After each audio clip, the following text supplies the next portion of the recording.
American Eagle customers are greeted by name and treated with the respect that they deserve. American Eagle has an innovative program, Eagle Savings, that teaches your children to save while earning prizes and rewards. American Eagle offers great rates on certificates of deposit. My bank is located in South Elgin on Randall Road between the Target and Caputo's and is open Monday through Saturday. Give them a call at 847-742-7400 and a real person will answer the phone. American Eagle Bank, a place where you matter. You want answers! I want the truth! You can't handle the truth! It's time for the truth, the whole truth, and nothing but the truth about Chicago sports. With your host, Marcus Mack. Jed Hoyer, who I like to call Big Ball and Jed, he is going out on his shield, baby. Blake Cowell. And that's exactly what Jerry Reinsdorf wanted. Good enough, but never good enough. And Brandon Combs. At running back, And welcome to the show. This is the truth about Chicago sports here with your host, Marcus Mack. And I'm joined by my brother and my co-host, Blake Cowell. Blake, what's going on, brother? Welcome to the show. Good morning. How's the audio? Because I am skeptical of how this is going to work. Are we sounding good? Well, you're sounding good on my end, brother. The thing about radio, unfortunately, is the playback is the one that exposes. But from my end, you sound excellent. Hopefully, the listeners out there can let us know. But I think I got you locked and loaded, my brother. Let's rock and roll. That's all we need. Yes, sir. Let's rock. Let's rock and roll. I'll add some context to the listeners. We're on a business trip today, Marcus. Not for actual business of any work purposes, but the Cubs offense is slumping. So we got to go to Wrigley Field and get this team right and cheer them on. So I am going to be boots on the ground today at Wrigley. Man, we got a lot to get into. We got a lot to talk about. You were boots on the ground last week at the Sky game. We're going to talk about that as well. We got some audio from that from Coach Marsh.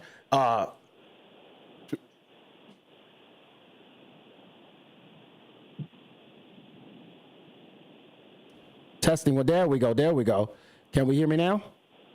We can. Yeah, there you go. Okay, I'm good now. Okay. We got some audio from you at the Sky.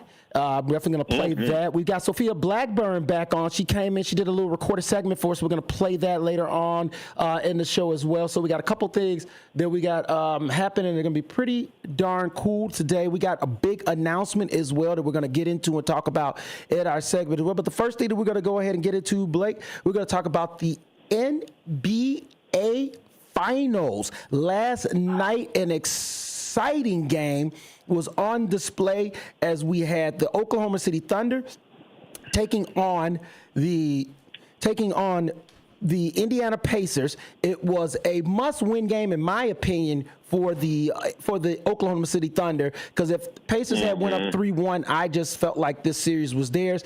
And there's a little sneaky stat a lot of people don't know. The Indiana Pacers haven't lost a back-to-back game in 3 months. So wow. If OKC had a fallen 3-1 to Indiana, you pretty much could have had just wrapped the bow on this series. So it was just great to see OKC fight, and they did have to fight. They were down.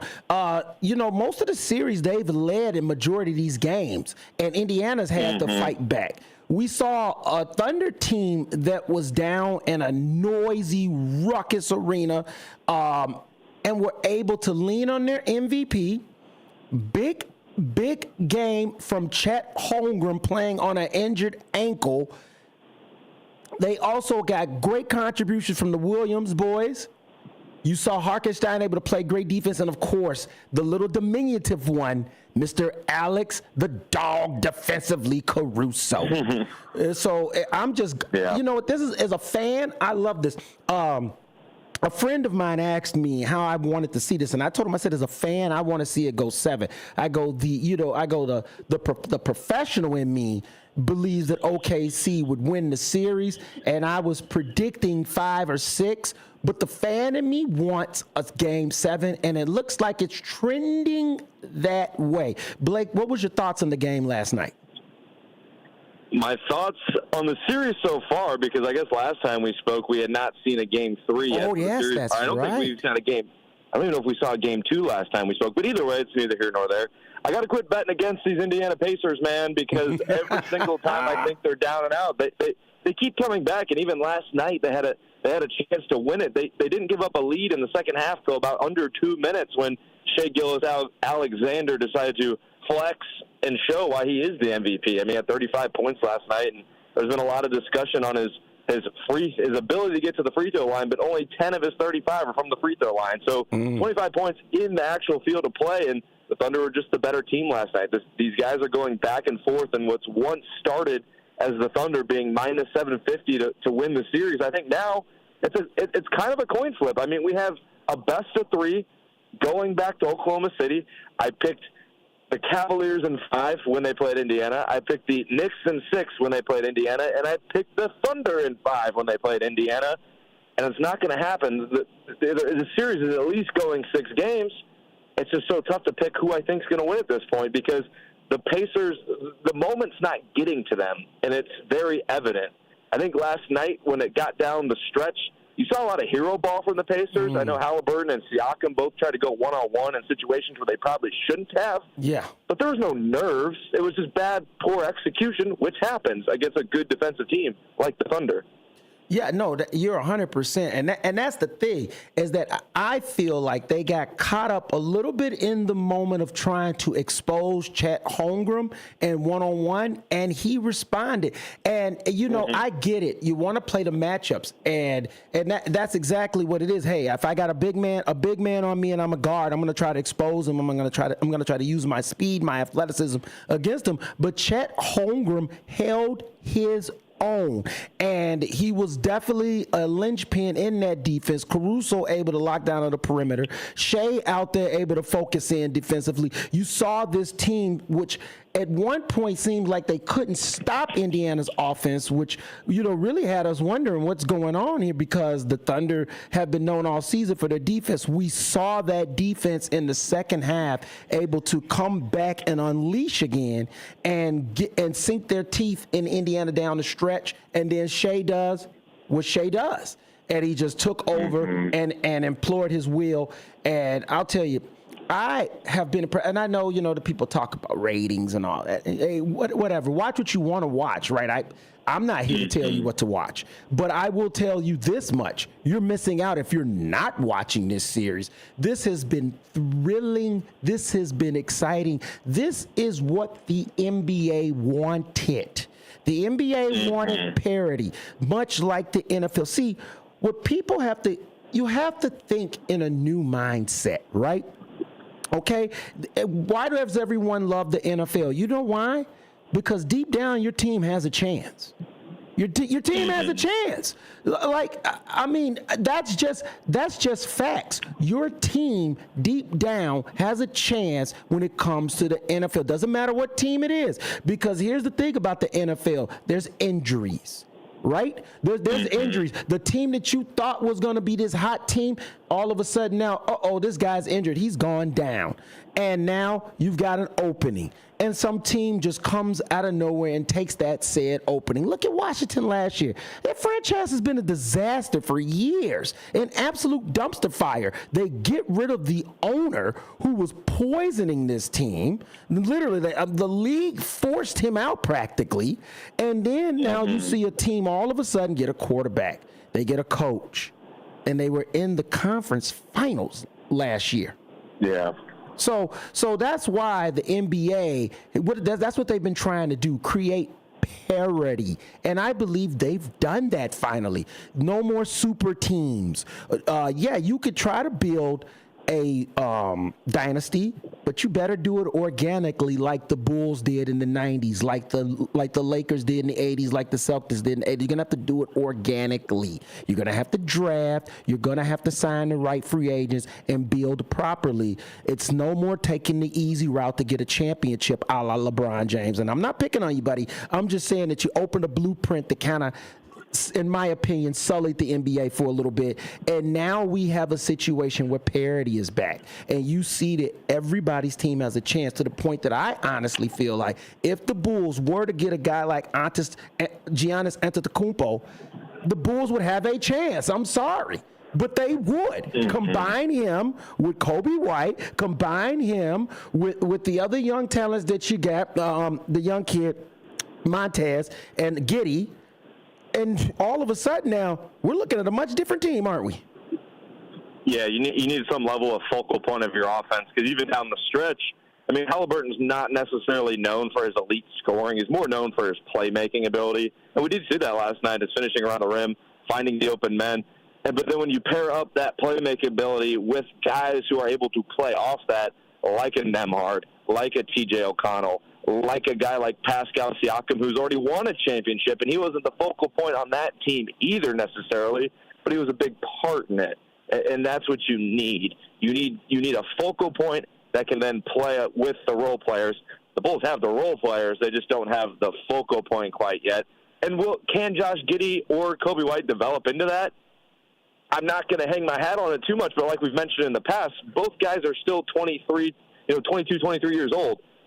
Halliburton's not much older. I mean, Shai Gilgeous-Alexander, I think he's 26, 25. So, I mean, there's still time for these guys to develop into something like that. But you can definitely fast-track that process if you add a guy like Giannis. Now, do I have faith the Bulls are going to do a play like that? Absolutely not. Just because this is the truth about Chicago sports. Yes, and we keep it honest. And if you want the truth, the Bulls aren't really interested in going out and making a splash like that. But nonetheless, like you mentioned, these finals have been super exciting, and I know we'll get into hockey later. I mean, we have 2 championship series that are now a best of 3 to crown the champion. And as a sports fan with no real skin in the game other than a pundit and a follower of the game, I mean, that's exactly what you want. I'm rooting for 2 Game 7s. That is the best case for the average fan right now.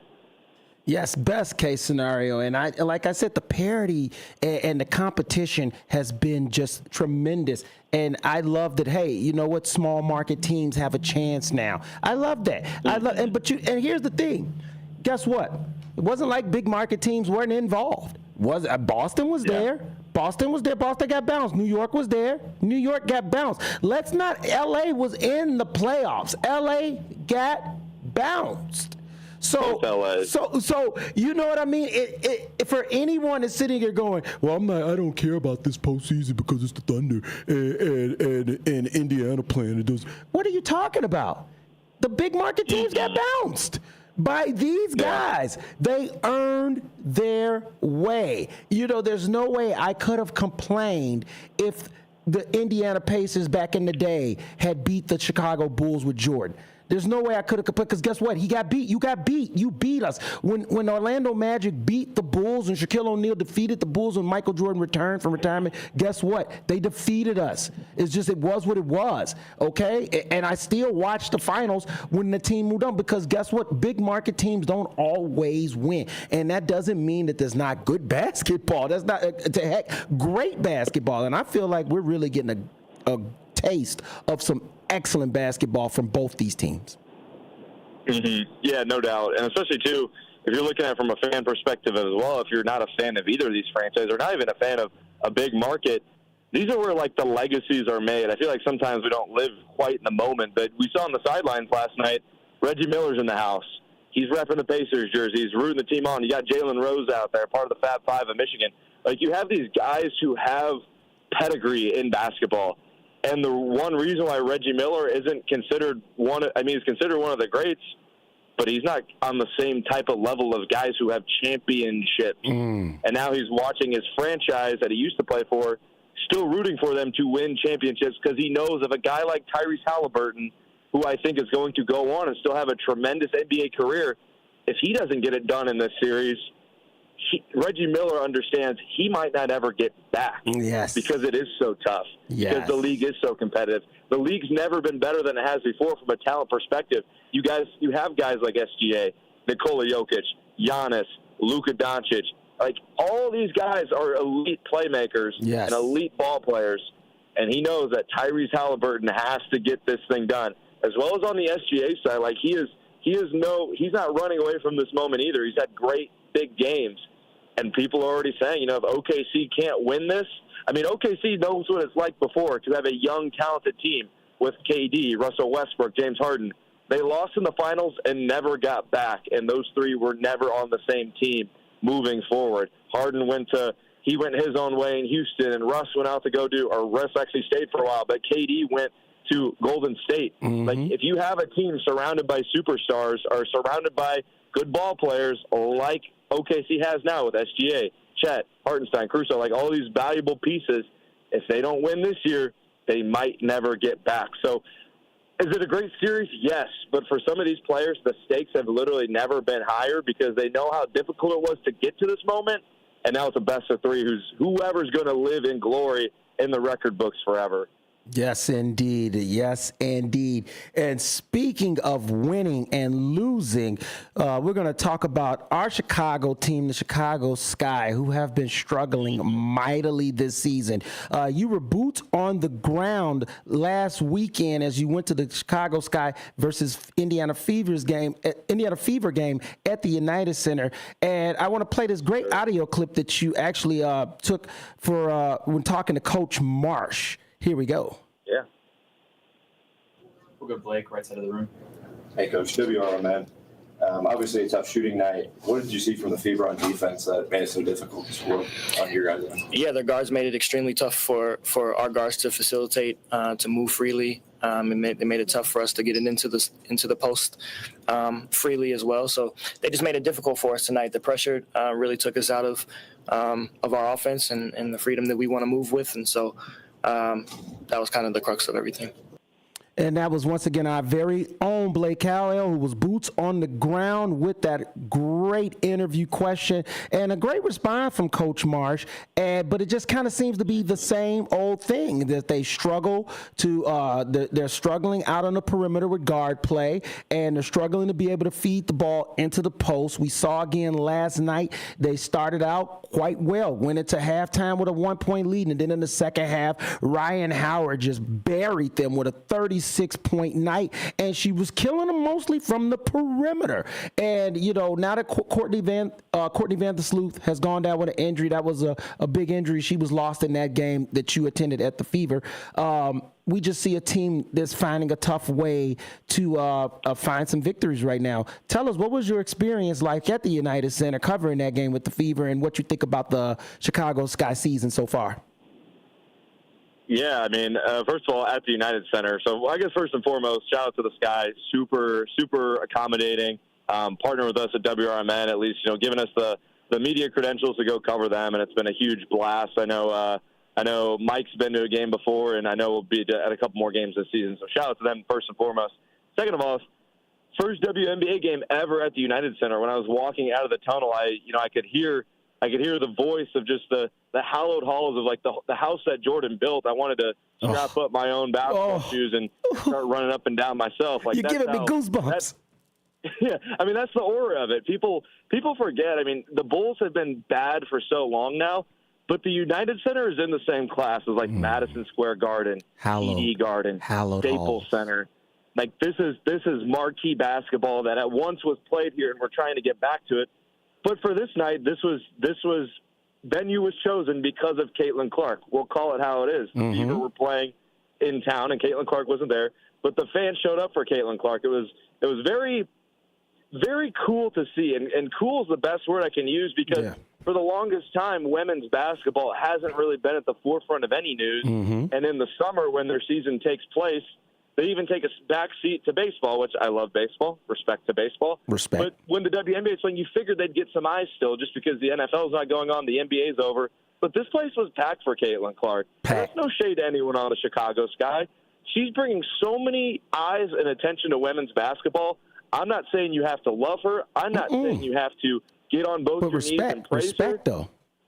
But you got to respect it because that was Jordan-level, LeBron-level GOAT aura that people were lined up 20 people deep in the stands to get an autograph from Caitlin Clark. Now, and she didn't even play. And she didn't even play. And she didn't even play, exactly.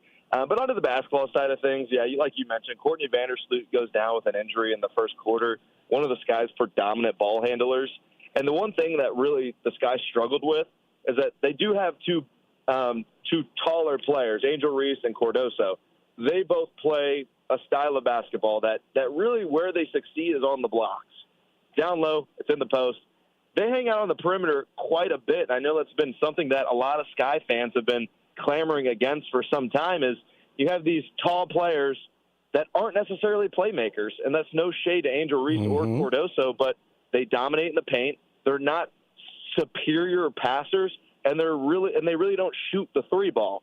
But they play a lot on the wing. And the problem is when they do get in the post, teams like the Fever, teams like the Liberty, teams like the Atlanta Dream, the other two teams they took losses to from last week, they can double the post and feel confident because the other part is the Sky don't have a lot of shooters. No. They're doubling the post and they're kicking it out to the three to people who don't shoot the three well, it's not really a recipe for success. So right now it's tough to see where the Sky are going to come back because their roster isn't built to suit how they should probably play. And as we know, not a math guy, but a math guy, putting the ball in the basket is pretty important to winning basketball games, right? Yes, indeed. And here's the issue with me right now currently, is we talked about last week, what would be an issue with Caleb Williams' regression. This is my issue now with the Chicago Sky. I'm a huge Chicago Sky. I've been a Chicago Sky fan before Angel Reese came here. Before, I mean, man, look, I go back to when they had Sylvia Fowles on the team. Okay, Big Sly. You know what I'm saying? Like, listen, I love this team. All right, and the thing about it is that I saw a team that looked like they were really headed upwards last year, and when they were predicted to actually be low and I said, okay, we got some juice. And then they decided to make changes. And this is the truth about Chicago sports. They went out and got a new coach. They decided not to re-sign Kennedy Carter. Kennedy Carter was a big-time lightning rod for this team last year. She was able to feed the post. She really had a connection with Angel Reese, a 1-2 punch that is now definitely missing. And I'm just wondering from those big changes if the Sky are going to be able to recover this season. And I think that this season, I don't want to say it's a wash, but it's looking bad. And Coach Marsh is looking like at this current moment and he's a rookie coach, but at this current moment, he looks like he's out of his depth. It's over his head. The Sky are shooting 29.6 as a team from the 3-point field right now. That barely 30%. That right there alone tells you everything. That means, just like you say, when the ball goes into the post, they're suffocated because they know there's no fear from the outside area. And it's killing the Sky this year. And it doesn't look like there's going to be any help anytime soon. This roster is strapped right now currently, unless they try to make a trade or something. And it looks like they're going to be headed back to the draft. And hey, Juju, that's all I can say. You know, like, hey, hopefully we can get Juju Watkins, because right now the Sky, they just don't have it. In the trade they made for the Ariel Atkins, they thought that she was going to come in and add some offensive pop. She has barely scratched the surface, averaging 10 points a game, shooting 43% from the field, and her 35% from the three-point line. That's just not going to cut it. So, you know, there's a lot of work that still needs to be done with this Sky team. I haven't lost my faith. Skytown still, Skytown forever. But it's rough to watch right now, and you know, like me and you say, we've always going to be the truth here, and that's what is the truth about Chicago sports. And truthfully, the Chicago Sky are not playing good basketball currently. Hopefully that turns around. They've got a game tomorrow. They'll be playing I don't want to get this wrong, the Connecticut Suns at 11 a.m. on CBS. I will be checking that game out. When we come back from break, we're going to be breaking down more sports. We're going to be talking about the big announcement that was made for WRMN Sports, as it was a huge day yesterday. If you missed that, please make sure you get a chance to check that out, as that is going to be awesome here on the Truth About Chicago Sports on WRMN 1410 AM. This is me, your host Marcus Mack, and my co-host, my brother from another mother, Blake Cowell. When we return here on WRMN 1410 AM, call us at 847-931-1410. Right here on WRMN 1410, the voice of the Valley. For a little lighthearted lawlessness on Sunday afternoons, listen to Handle on the Law from 4 to 7 p.m. Handle on the Law is a unique combination of useful legal advice and outrageous Handle remarks. Whether you're talking about Big Brother, big business, big legal problems, or Big Macs, you'll rarely find Bill without an opinion. His rapid-fire commentary gives listeners the information they crave in the way they crave it. It's Handle on the Law, Sunday afternoons from 4 to 7 p.m. right here on WRMN, AM 1410 and 96.7 FM. Fitting in shouldn't be hard, whether in life, on the court, or in the classroom. At Elgin Community College, you could find your place alongside those expanding their horizons, exploring rewarding careers, and achieving their dreams. A place for doers, thinkers, and believers. At ECC, we see you. We believe.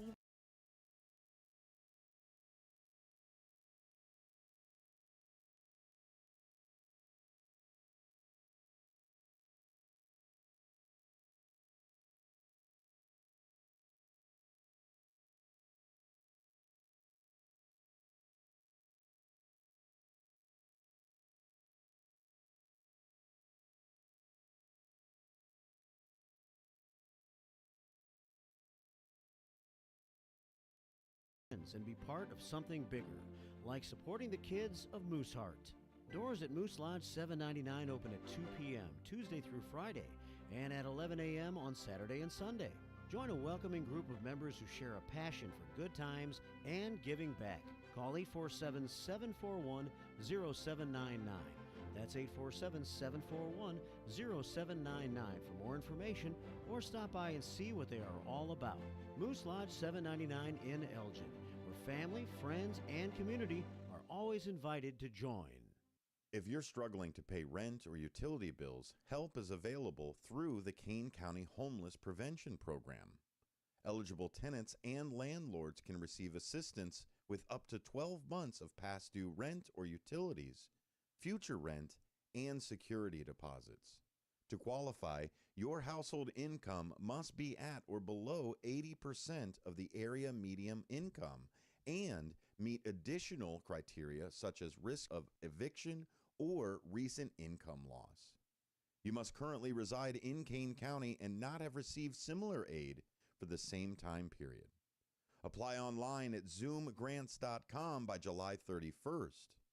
For help applying, contact Kim Lovely at 630-444-1231 or Brittany Garcia at 630-232-5871. Se habla español. Searching for a financial partner that truly has your best interest at heart? Join KCT Credit Union, where they're more than just a bank. They're a not-for-profit financial cooperative. KCT members are owners, meaning profits go back to you in the form of lower loan rates, higher savings rates, and fewer fees. Experience personalized service that puts you first. Become a part of KCT, where your financial well-being is their top priority. Visit kctcu.org. Each account insured up to $250,000 by member's choice. This institution is not federally insured. Finding a reputable business shouldn't require luck or chance. But how can you tell who you can trust? Pro tip: the BBB connects people with businesses they can trust. So think of the BBB as the better. Check with the BBB first, because better businesses are honest and commit to high ethical standards bureau. That's why they're better. Always look for the sign of a better business and find a better business anytime at bbb.org.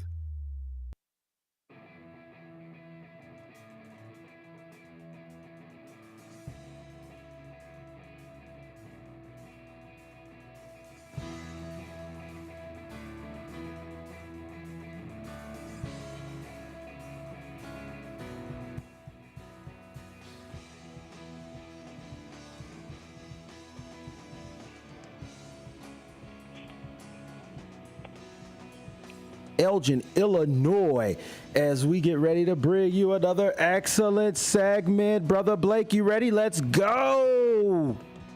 Let's do it. Let's do it, my brother. Major announcement for the fans out there, as I can try to bring this into the camera here for our listeners that are viewing from YouTube, or our watchers that are watching from YouTube, and the listeners out there. We've got the Bears in the background. I've got my man Dick Butkus holding the microphone. We've got the Bears schedule up. Why do we got this up? Well, if you haven't heard, I'm pretty sure you have. If you've been listening since yesterday, or you listened to On the Rise from 8 a.m. to 10 p.m. coming on right before us, we are now partnered with the Chicago Bears, baby. We are now, WRMN is affiliated and has a partnership with the Chicago Bears here on the station, servicing the Fox Valley area. We'll be bringing you all the games and along with the Bears pregame and postgame. And we will also have our own WRMN pregame show and postgame shows as well. So make sure you're able to tune in to those exciting new things that are going to be starting with preseason, which I believe preseason starts in August. First preseason game should be in August. And I don't want to misquote that as well, but I'm almost certain of that. I'll double check that too. So this is just a new and exciting time for us, Blake, here at the station. This is something that I've always dreamed of being affiliated with the Chicago Bears, being a part of their organization in some type of way. And just to say that now that I'm going to be a part of their pregame and their postgame shows, that alone right there just puts a smile on my face. It's a dream come true. And I just got to send a big shout out to WRMN. I really want to thank you guys for making this happen. Big shout out to Dean, the boss man, for putting this together. Shout out to Elliot for helping to be a part of those the negotiations that happened. Shout out to the Good Karma family for allowing us to be now partnered up with them in the Chicago Bears. Shout out to Chicago Bears organization and all that run that. We can't be more thankful. Blake, this is huge, brother. How do you feel about now the Bears being now affiliated with our station? It's awesome. Now we get to give fans our live pre and post reactions.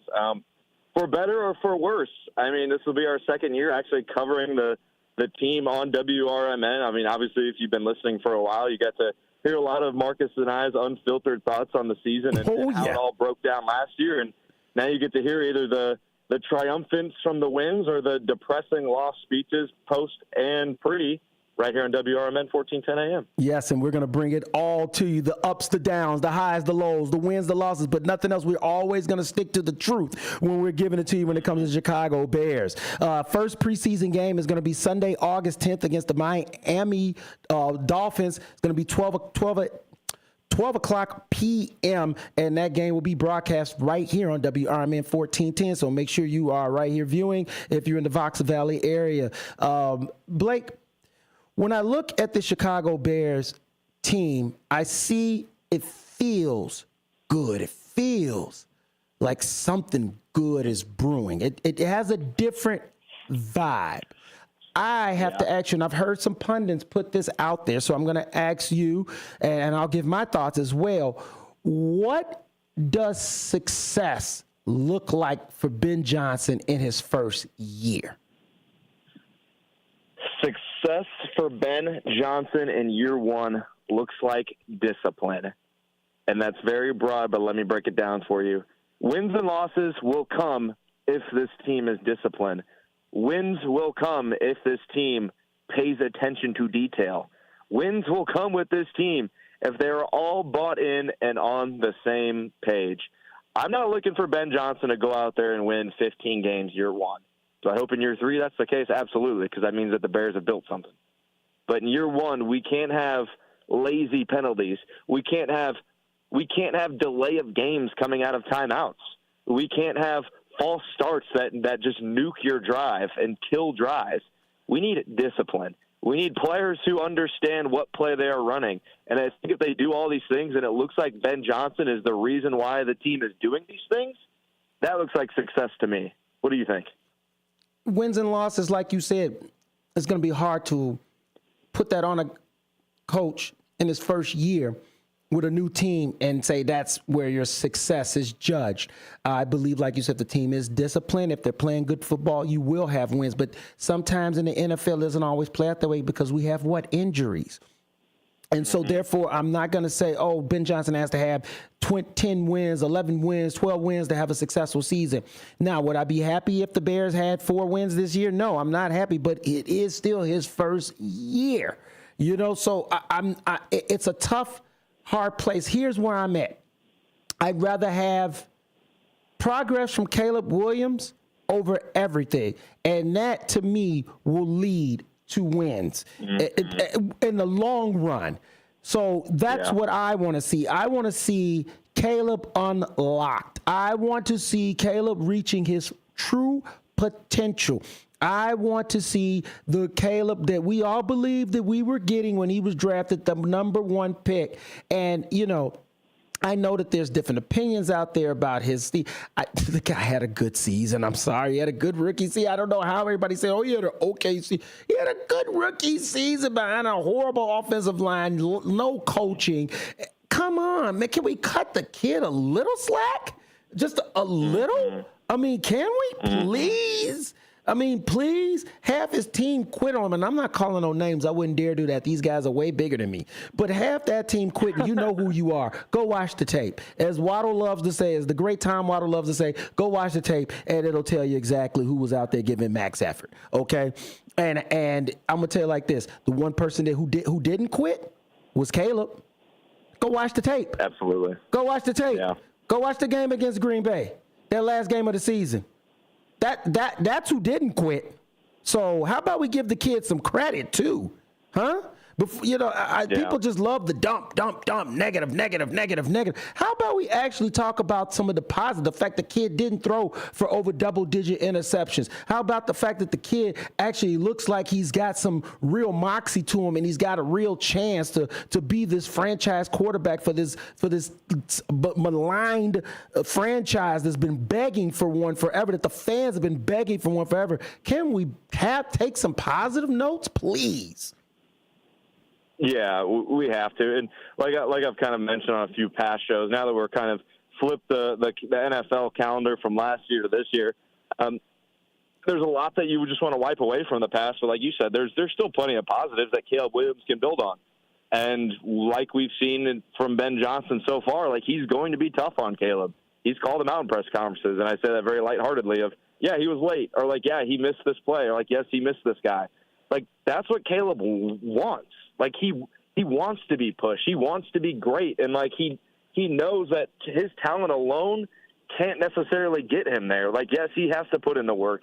But you also need a guy who's been in the league forever in Ben Johnson, first-time head coach. But he's been around the league, offensive coordinator, tight ends coach. He knows how to run an offense. He's operated one in the top 5 NFL offense now for multiple years. I mean, this was the match made in heaven. This was what the Bears fans wanted. This is what the Bears fans needed. And now that we got it, there's definitely expectations there. There's tons of expectations. I mean, yeah, it is. I'm sorry, tapping. Yep. Yeah, we have to remember as fans, like, wins and losses will cure all. Absolutely. But it sucks to say it again. And as a Bears fan, as we get closer to the season, I will give my final preseason prediction of how many games I think they're going to win. Winning will cure all. But this team can't look like a dumpster fire like it did last year. We can't be leaving this season asking more questions than having more answers. And that's just, right now, that's all we can really do in June as mini camps and training camps kind of start back up again here in July as the team gets ready for training camp. But that's just where it's at. And we'll soon get into roster cuts and who we think is going to make and miss the roster. But right now, I just need Ben Johnson in front of Caleb Williams and working on his craft for as many hours as they can, or as many hours they're allowed to by the NFL right now. Yeah, and see, my thing is that the reason why I put the progress of Caleb on Ben Johnson is because that's why he was hired. He was hired. Absolutely. He was hired for that. He was hired for his offensive mind. He was hired for the fact that he literally said, I can bring out the best in Caleb. I want to bring out the best in Caleb. Remember, he chose us. We didn't choose him. And one of the main reasons he chose this team was because of Caleb Williams. So that's why I put the progress of Caleb Williams on how I'm going to evaluate Ben Johnson in his first year. Now, I do want to see other things, but I understand that one coach is not a football team. He's the voice. He's the representation of said football team. But he doesn't break down film with every unit. He doesn't go out there and coach every position. He that's just, so for me to sit and say, oh, I want to see that left tackle position solidified. And if it's not, that's on Ben Johnson. That's hard. That's a lot harder to say. Like I can put solely Caleb Williams' progression on him. Yes, I can, because that is his strength and that's what he was brought here for. But in terms of other positions, like, no, I do want to see that left tackle position finally shored up. I'm hoping that Ozzie or Kareem Amagaji can turn into that guy if Braxton Jones does not finally turn this mythical corner that we've been, I don't know, waiting for at this point. If we're going to see it, hey, here's the thing. He's in year 4. Okay? Braxton Jones, he's 26 years old. We're not talking about a guy that's some 35-year-old retread that's hanging on and praying for a roster spot. Okay? The kid's young. He's athletic. He got injured at the end of last year. He's got 4 years now of experience finally, right? He's hit that 4th year. That's when you really start to get into the meat of an NFL career. He should have it figured out now at this point, knowing how to be a pro, knowing how to prepare himself and how to take on defenders. If Braxton can't get it done, it's nice to see that, hey, there are people behind him, hopefully, fingers crossed, that can step up and take over the mantle. And that I'm not going to put on Ben Johnson, but I will say this much.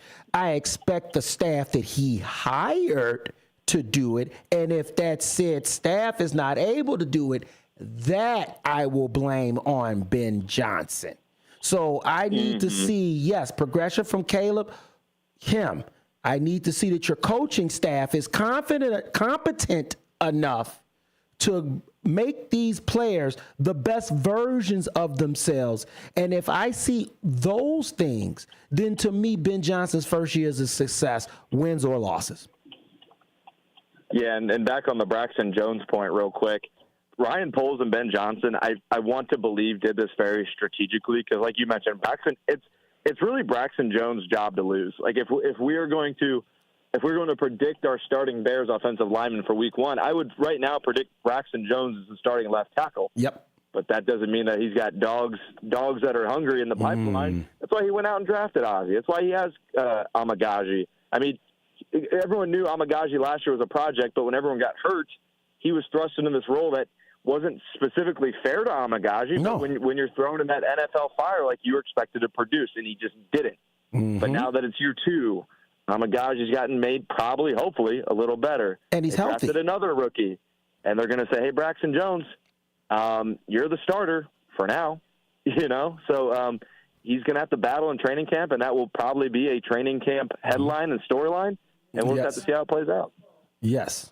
It's just that's the thing is that, it's really hard to judge a first year when you got so many moving parts still that have not been solidified. But at the same time, remember this team was expected to be a playoff team last year, and it faltered. Yeah. So I do have hope, even though I'm saying I'm willing to let wins and losses go by as long as I see progression.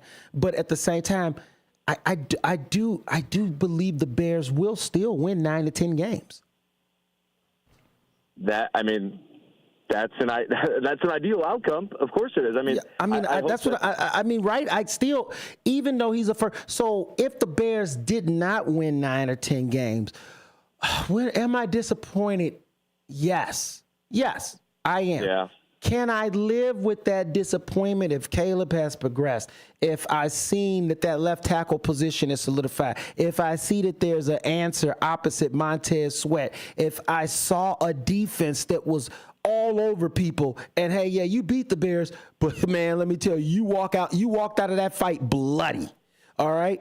And if I get that type of performance from this team, then I'll be okay with that, Blake. I really will. And I know that that's crazy to say because I want to win, man. I want to win so bad. But I understand that this is a process, Remember, it's chess, not checkers, okay? And the Bears have been playing checkers for so long.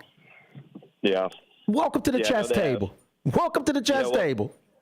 Yeah, welcome to the chess table. And there's a lot of good chess players at this table in the NFC North. I mean, you have Kevin O'Connell, you have Matt LaFleur, and then on top of that, you also have Dan Campbell, who, although lost his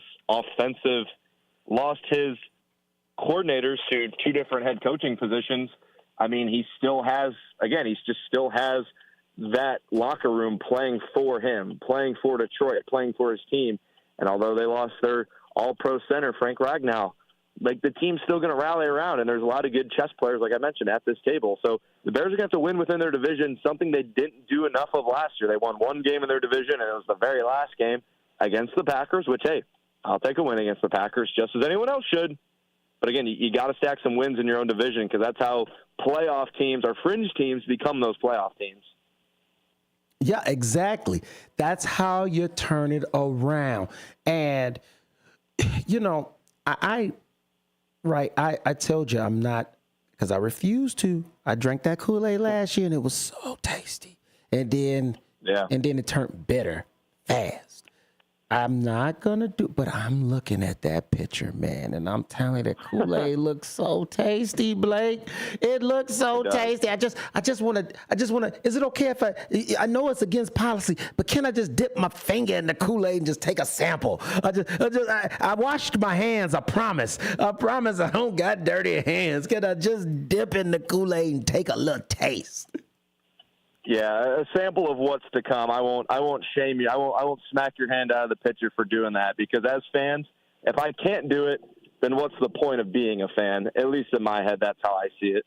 Because you got to have belief. You got to have belief your team's going to make it all the way. Because like you said in the first segment, in the NFL, if you have the right quarterback, yes, you should have belief. I mean, Bengals fans, like they've had atrocious PR offseason. They still got Joe Burrow. Yep. I mean, you look at Josh Allen in the Bills, and you look at Ravens fans, and you look at the Eagles, and all these teams around the league. They have their guy. Therefore, they have belief. The Bears just need to solidify they have that guy, and then we'll dunk our whole hands in the Kool-Aid and start drinking from the pitcher straight and chugging it. Yep, pouring it in each other. Like, here, hold your mouth open. Got Bears Kool-Aid. You know, like, I'm telling you, I'm willing to chug that whole thing down as long as it's producing winning.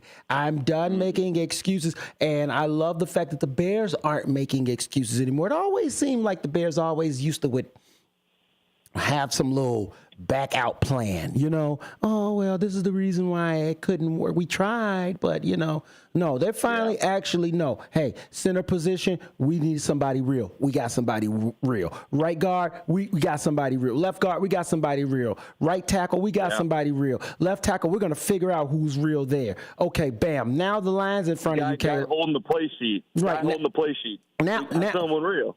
Someone real. So now we got the real play caller. Now we got a real offensive line in front of you. Now we're gonna go out and we're gonna give you had a couple weapons, but we're gonna add a couple more real weapons for you.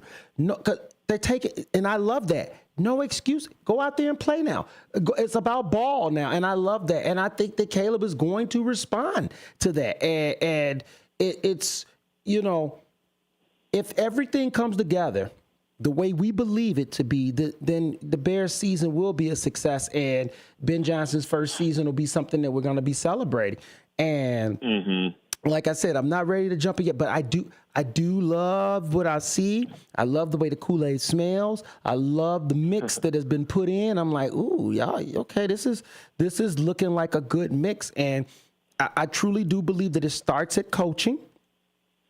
Okay, you know, NFL roster, right? Yeah. I'm an owner. I got to build an NFL roster, okay? And first off, I need football people, right? That's where you get Kevin Warren. Okay, now I need a guy that's going to go out and hire the people to do this football job. Now I got to go get a general manager, okay? That's the next step. Mr. Poles comes in there. Okay, now I need a coach that's going to run these athletes, because I'm the GM. I pay these athletes. I can't be in the locker room with you. I can't coach you. Bill Belichick learned that the hard way. Signing paychecks and trying to coach, two different levels of the game, okay? So now you got that guy in place. Now you got the play caller in place. Now your next step, protect the quarterback. if you have one. If you don't, still got to protect whatever quarterback you bring in the building. That's been addressed. Luckily, I think you addressed franchise quarterback. Now you have to put weapons around that quarterback. And then guess what? There's another side of the football. And you got to have dogs on that. You got to have dogs on that defensive side of the football. Monsters of the Midway. Okay? And I feel like that's what's brewing now, Blake. If me and you were building a franchise, wouldn't these be the steps we would take? I don't know if we would have drafted Ruben Hippolyte in the 4th round, but hey, that's, hey.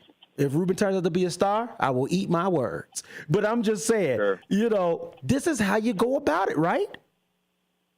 Yeah, no, I mean, you're exactly right. And like we said, that's the belief, that's the fire. And the city's got a ton of it. They just need a couple more pieces to go their way. I mean, you need a little luck to build these big NFL teams. Like, Patrick Mahomes was not the number 1 pick in the draft. They traded up to get Patrick Mahomes. They needed that luck to become as good as they are. You look at the Philadelphia Eagles, they needed Saquon Barkley to leave the division rivals, New York Giants, and join them over in Philly for them to have an elite running game behind that offensive line. There's some luck involved in that.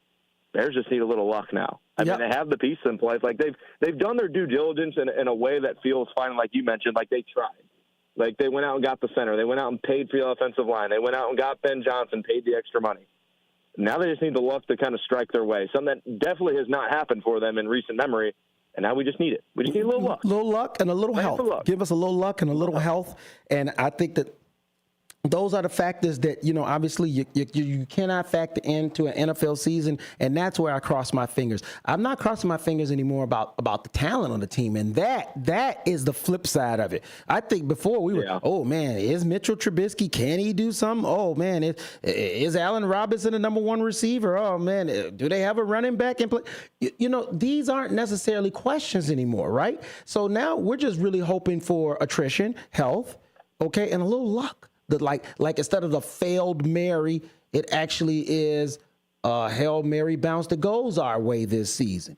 Just a little bit of luck. That's all we're asking for to go along with what I believe is starting to be now a solid roster build, a solid coaching build. And there's change in the air. There's change in the air, and I absolutely love it. Being recorded.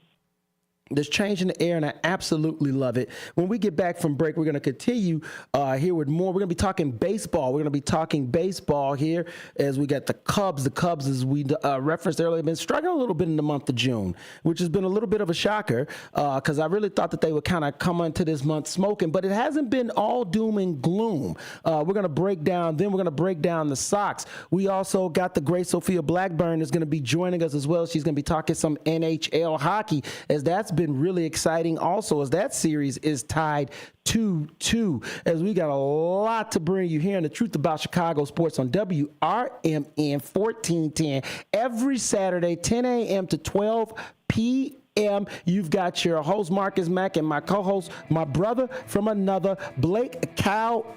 Please make sure to call us at 847-931-1410. Talk about the amazing announcement of the Chicago Bears. Talk Bears roster. Talk Chicago Cubs. Let's talk Sky. Let's talk NBA Finals. Let's talk NHL Finals hockey when we get back here on The Truth About Chicago Sports. WRMN 1410 AM in Studio 14, Elgin, Illinois. Let's go.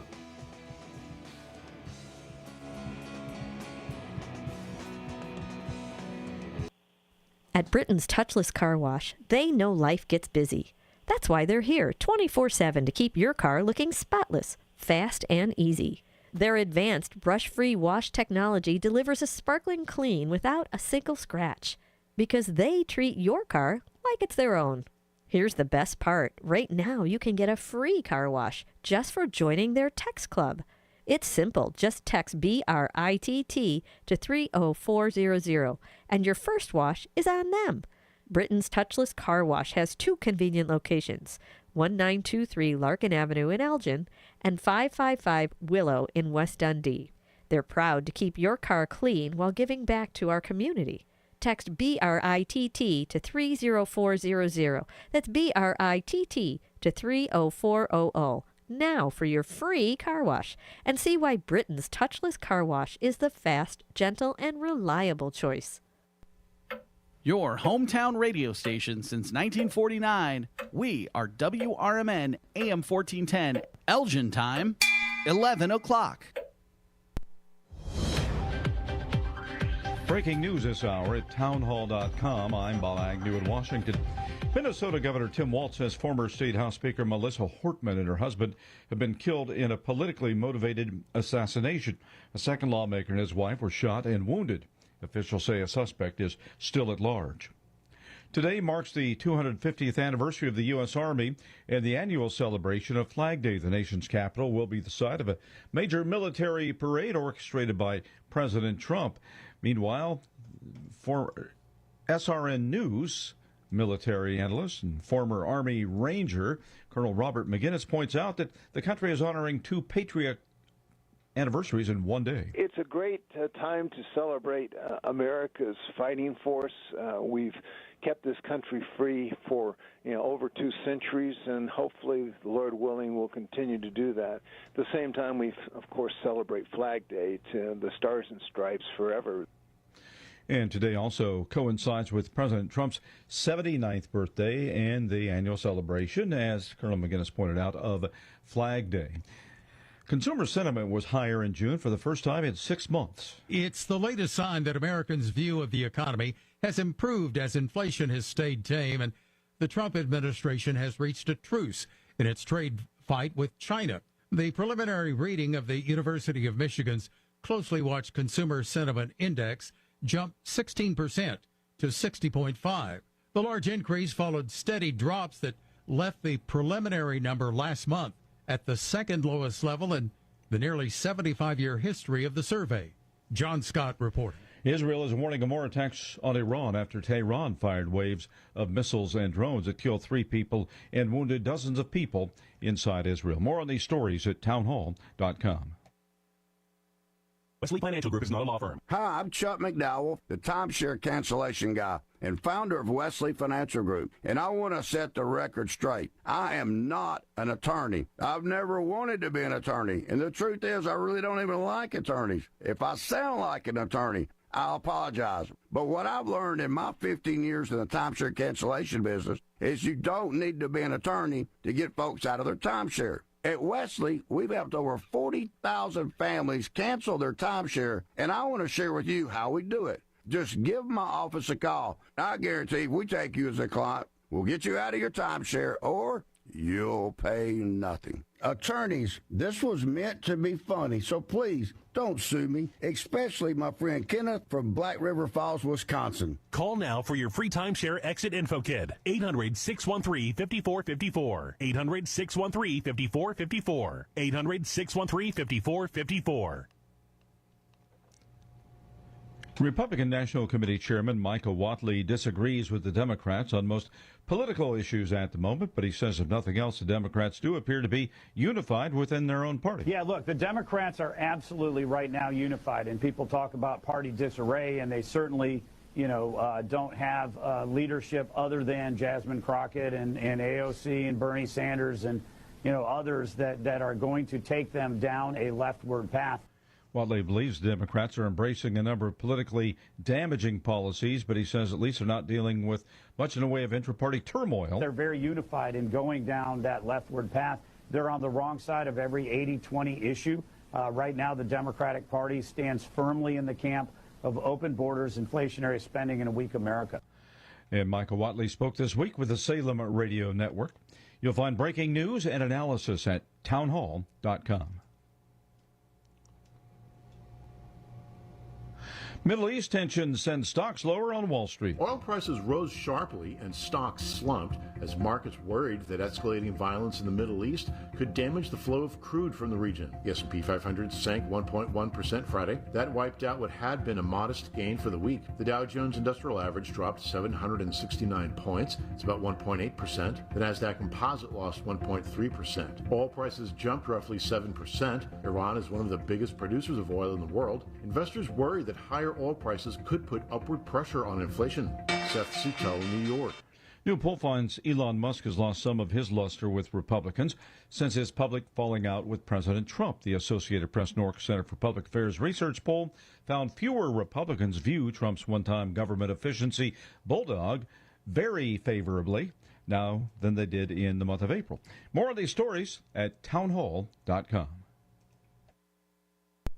Is diabetes keeping you from enjoying life's special moments? At U.S. Med, we understand the challenges you face, and we're here to help. With U.S. Med, I can finally manage my diabetes without it managing me. U.S. Med offers a wide range of services to simplify your diabetes care. Personalized care plans, convenient access to cutting-edge diabetes tech, and knowledgeable support. Plus, we'll check your insurance so your diabetes care may be covered at little or no cost to you. With U.S. Med, I feel confident and control of my diabetes. I can finally live my life to the fullest. Don't let diabetes hold you back. Choose U.S. Med and experience better birthdays, better adventures, better anniversaries, and better everything. Call now. U.S. Med. Better service, better care. 800-785-1673. 800-785-1673. 800-785-1673. That's 800-785-1673.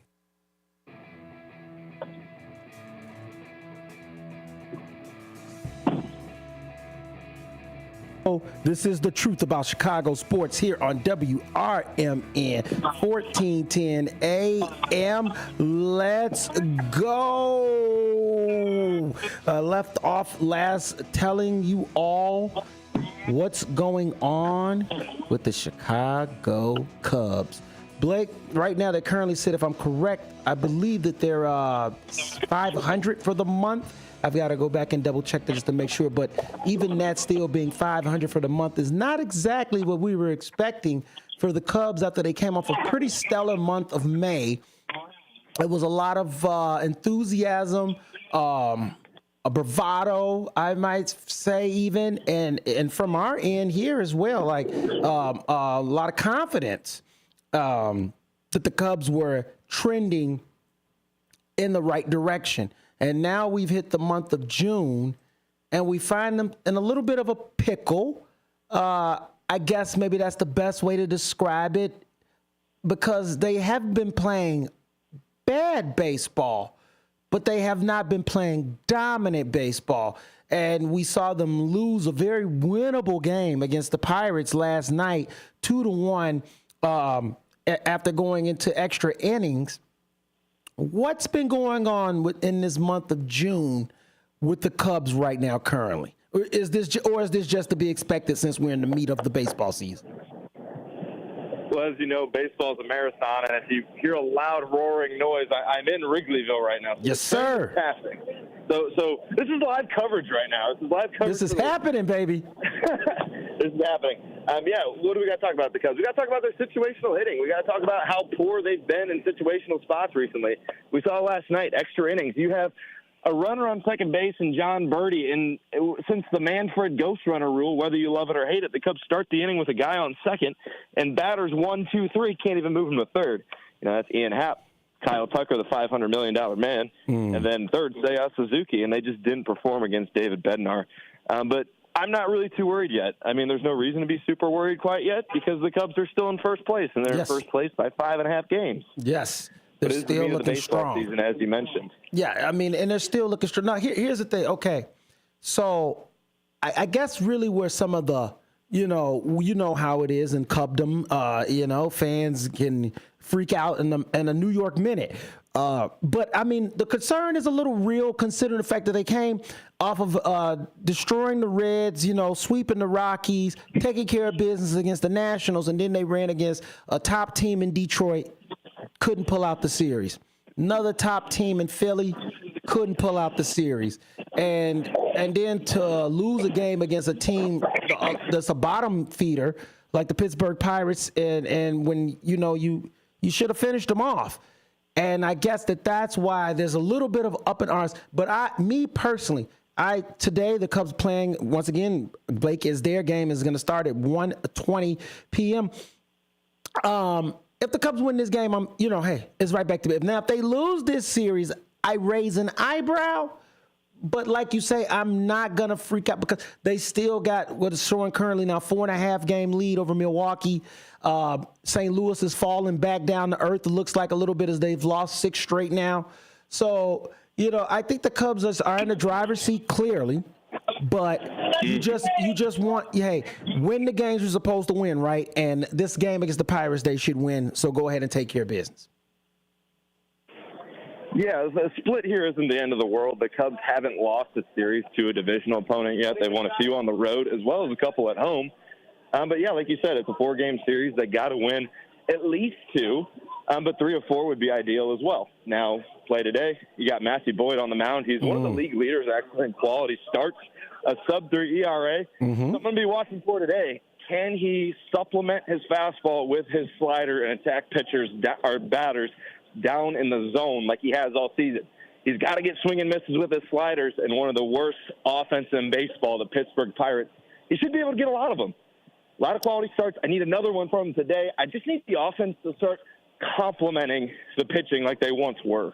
Yeah, that's it. The bats have cooled off a little bit, which happens in baseball. Sometimes you go through some moments, where the offense can kind of falter. But my thing is that so I like what's going on with Matthew Boyd a lot. I really do. And, I'm looking at his stats here. This kid, he's really thrown really solid so far this season.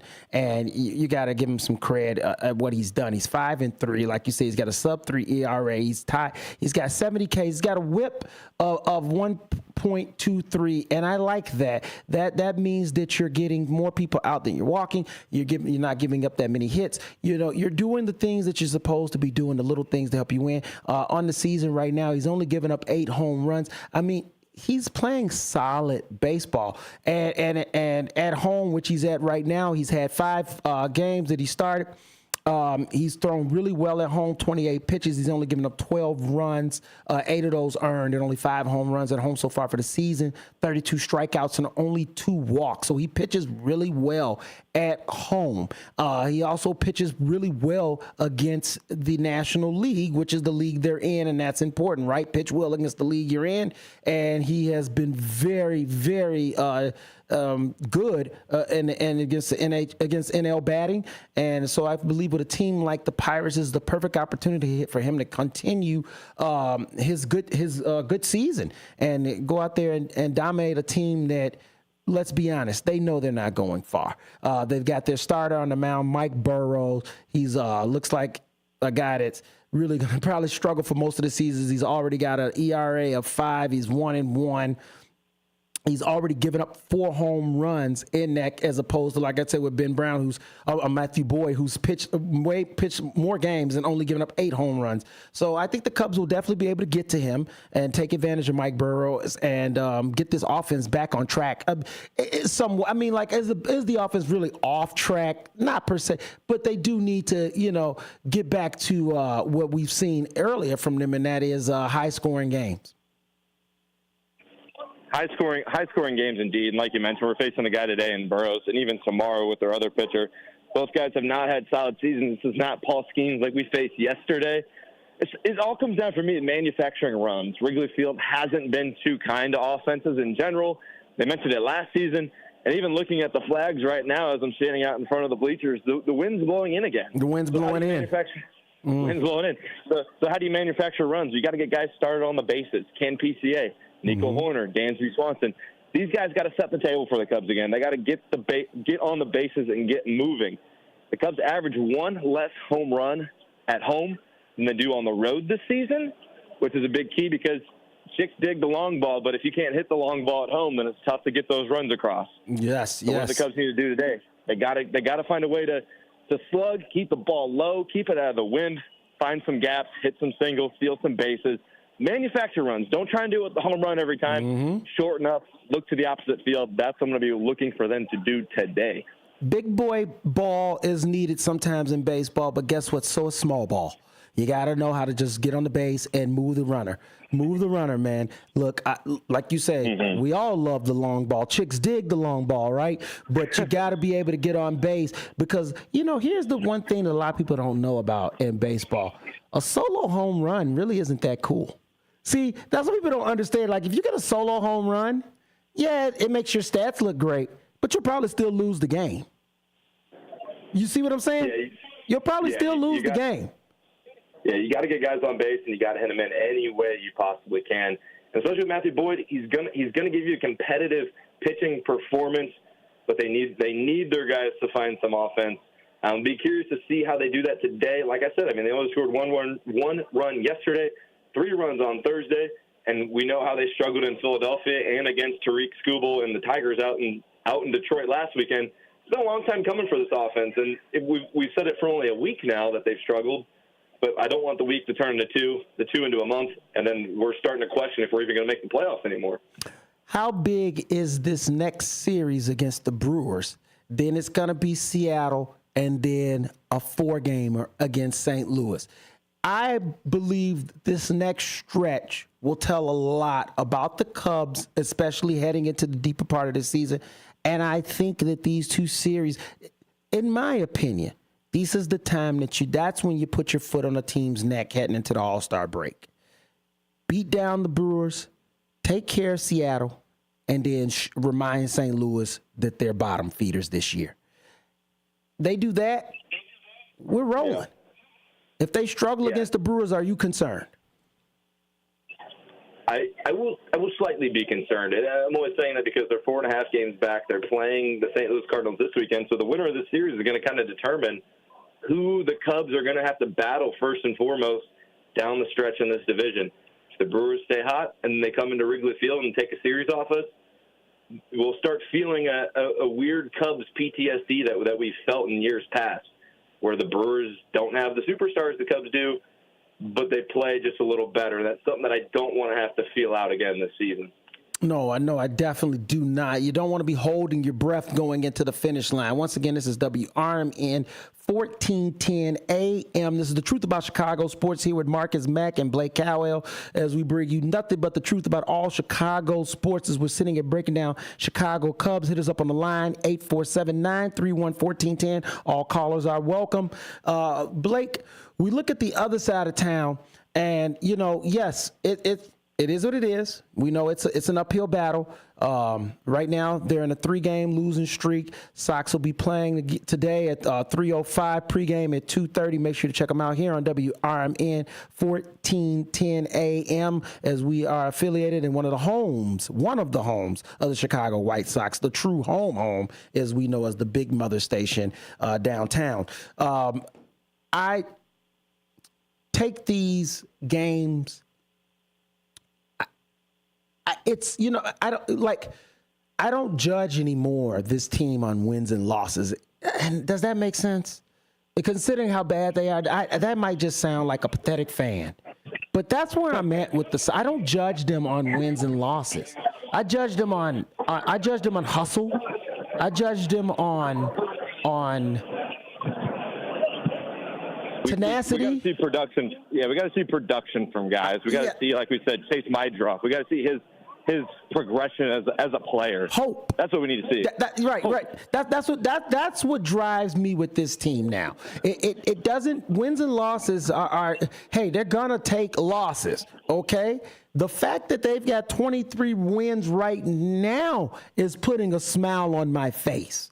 The Sox got a chance to win 50 games this year. Yeah, it's tough to judge wins and losses on a Sox team that had no preseason expectations. But like we just kind of talked about with the Bears, we need more answers from the Sox team going into the offseason than we do questions. You know, can Tim Elko be a piece? They just traded from someone from the Brewers. Can he be a potential pitching piece for them long term? You're looking at long-term assets that can help build the next championship team, whatever that looks like on the south side. Similar on the north side for the longest time. Was Nico Horner a piece? We've kind of got that answer. I guess he is.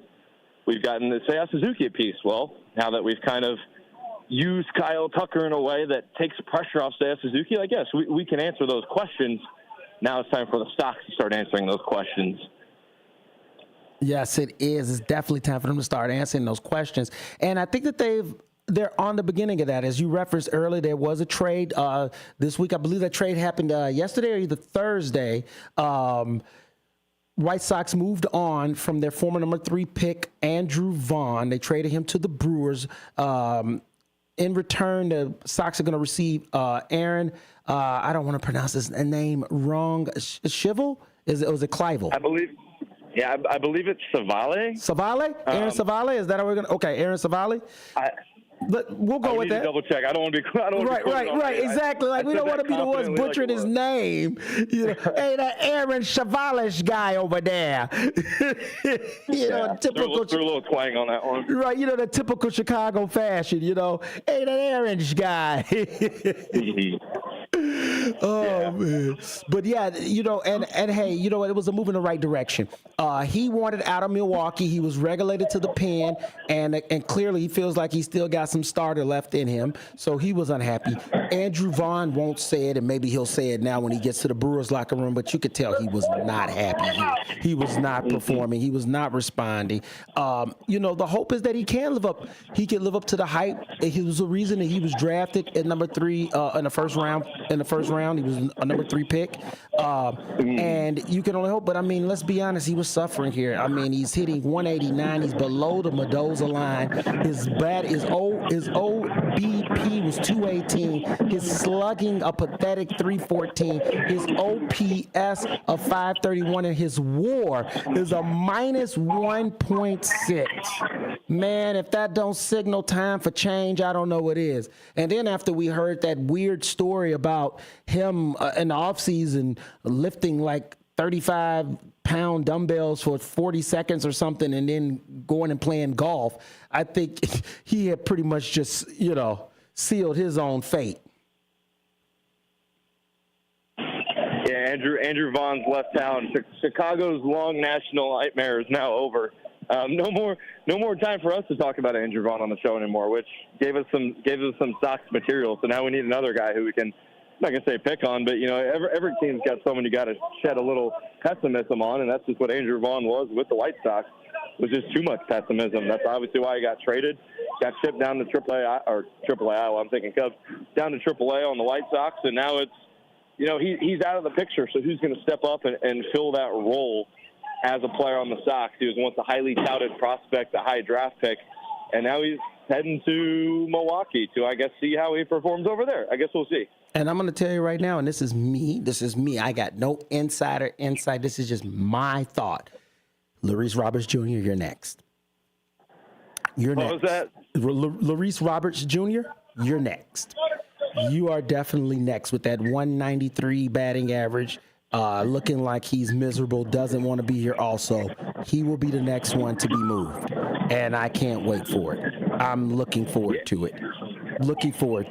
I think that the more that you could just, hey, you don't want to be here? Don't be here. I think it helps open the door for younger, hungrier players, and it starts to turn the tide for this organization.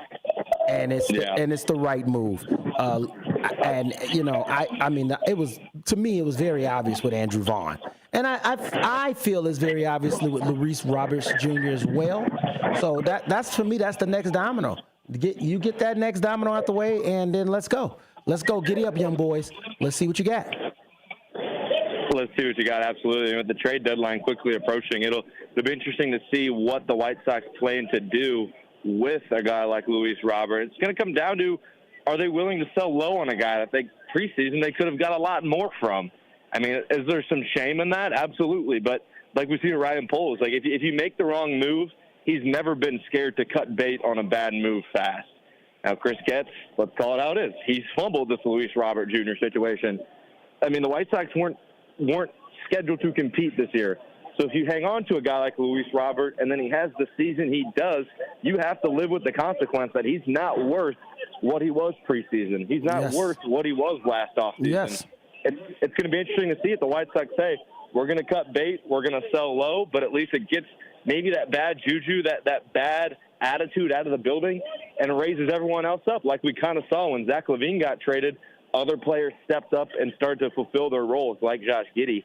It'll be interesting to see if the Sox decide to do something similar to that. Now, you talked about the trade deadline, and we know it's not yet, but it is approaching ever rapidly soon. What do you see? Right, just a quick radar, and I mean, realistically, we know we could talk fantasy, Chris Sales, right? But realistically, is there a guy out there for the Cubs to grab, or maybe two? I think that right now Chris Sale isn't a huge fantasy for Chicago. I think you have to look at where the Braves are and what both teams' history has shown them. You are what you say you are in all of sports. And what have the Cubs shown that they are? They like cost-effective players with team control. Chris Sale's owed $22 million this year with an $18 million club option next year.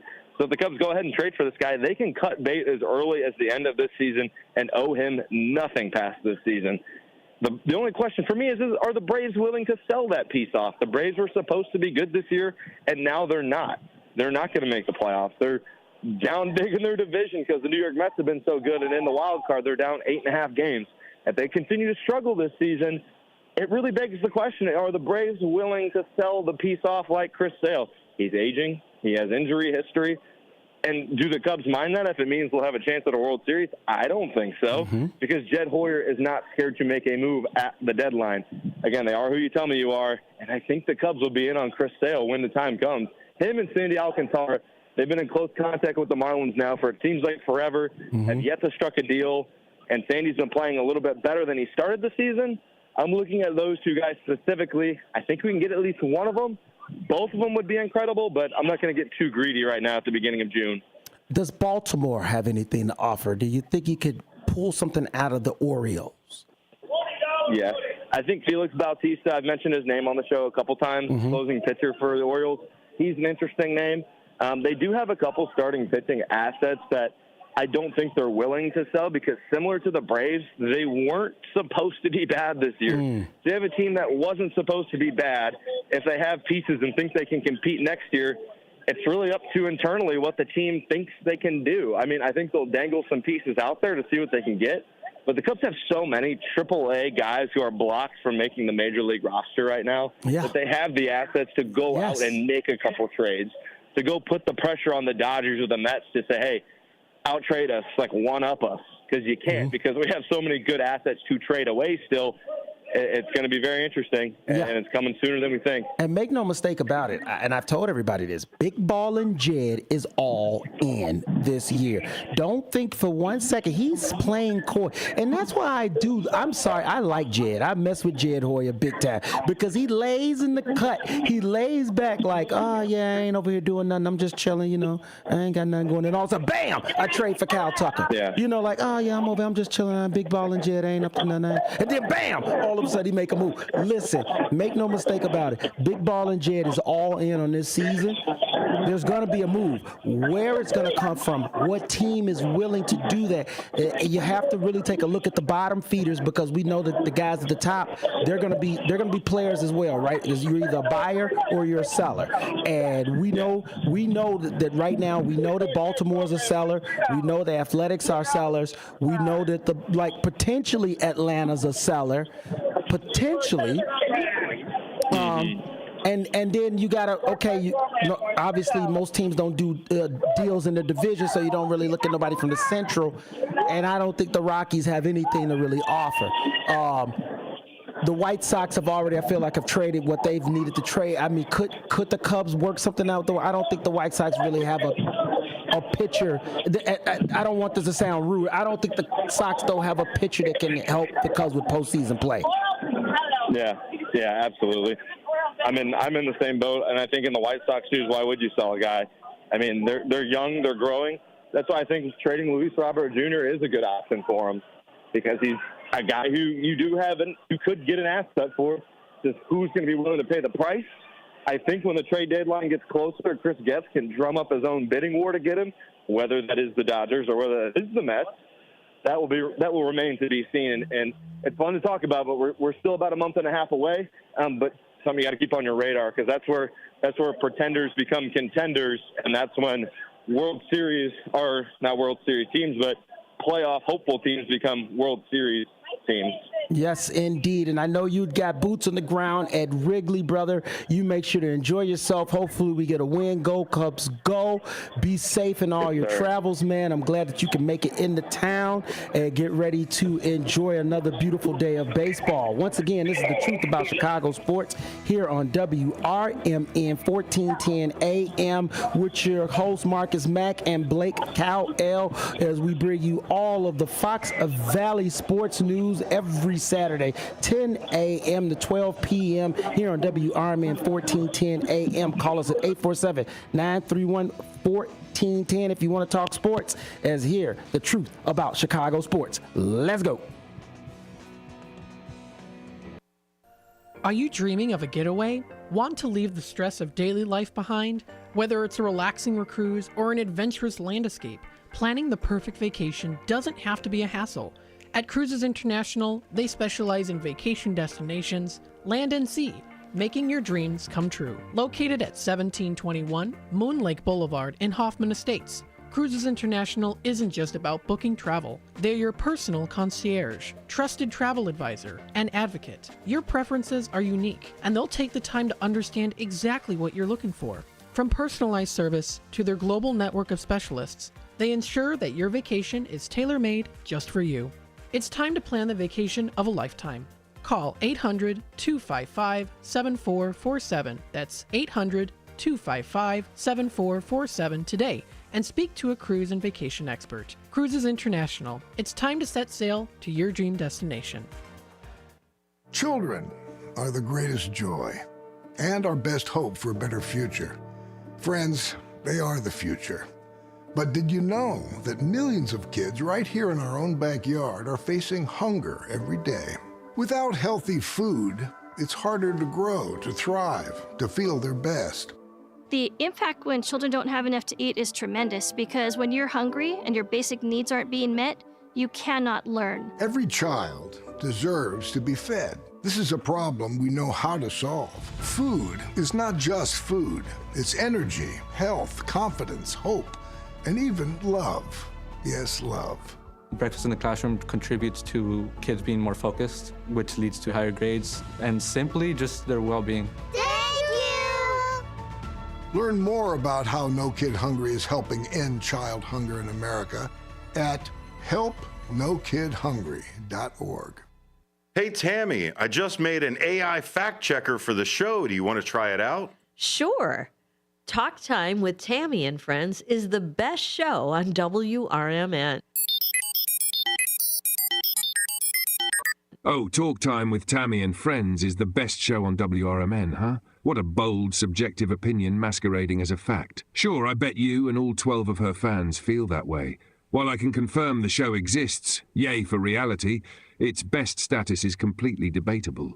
And yes, congratulations, it does air Monday through Thursday, 2 p.m. to 4 p.m.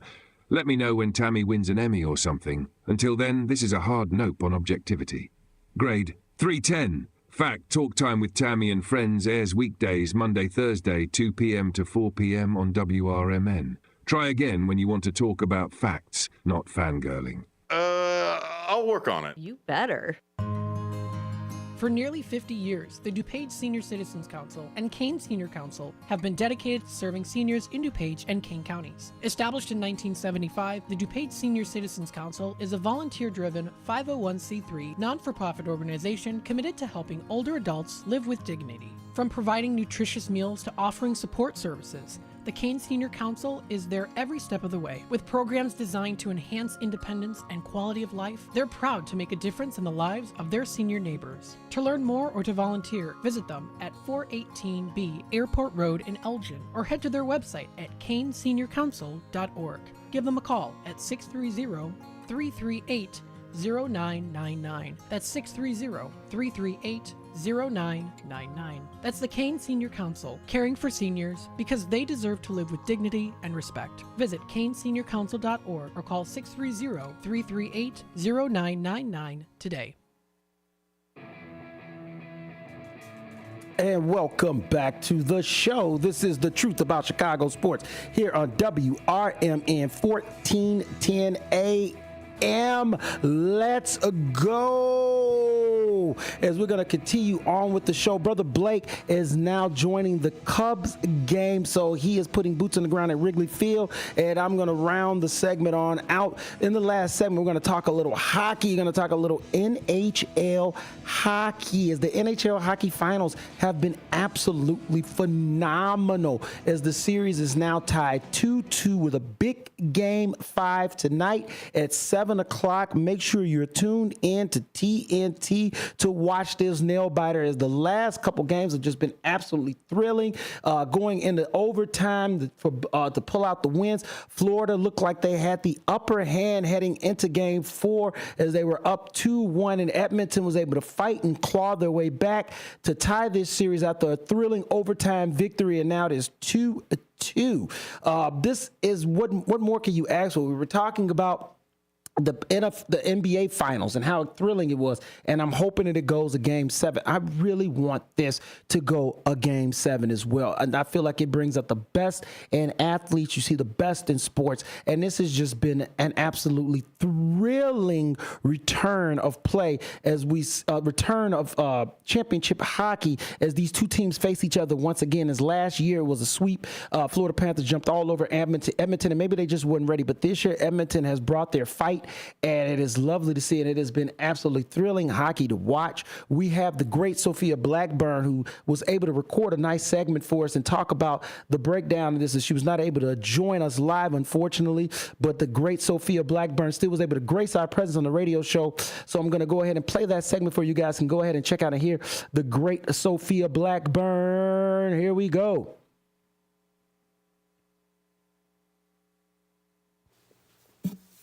Hi, everybody. It's Sophia. Thank you, Marcus, probably for that incredible introduction, as he always has ones for me. And also, hello, Blake. Miss you. And I miss you too, Marcus. But, you know, your girl, she's been off. She's been making her money. She's been making her bag. She's been off the show for a couple of weeks. And I know everybody's kind of probably sad that they're not listening about hockey for a little bit. And I am sad too. But you know me, I'm keeping updated. I'm behind the scenes. I'm still making sure I have my pointers and my hot takes. So just want to say hello, everybody, and thank you for listening into today's show. And let's start off with some of Sophia's hot takes. So first off, I will say Marcus asked me a couple of questions to answer, and I have some answers. But let's go back to a couple of weeks and look at the Stanley Cup, because it's the Florida Panthers versus the Edmonton Oilers, and we both know that right now it is a tide. It is 2-2. Florida won 2 games. Oilers won 2 games. So here are a couple of my hot takes, and I will say, though, that I hate to say it because I love my Canadians. The Florida Panthers are doing swimmingly. They are doing great. I don't like to say that, but I'm saying it. But Florida is such a dominant team. The Florida Panthers aren't just playing good hockey, they're playing winning hockey.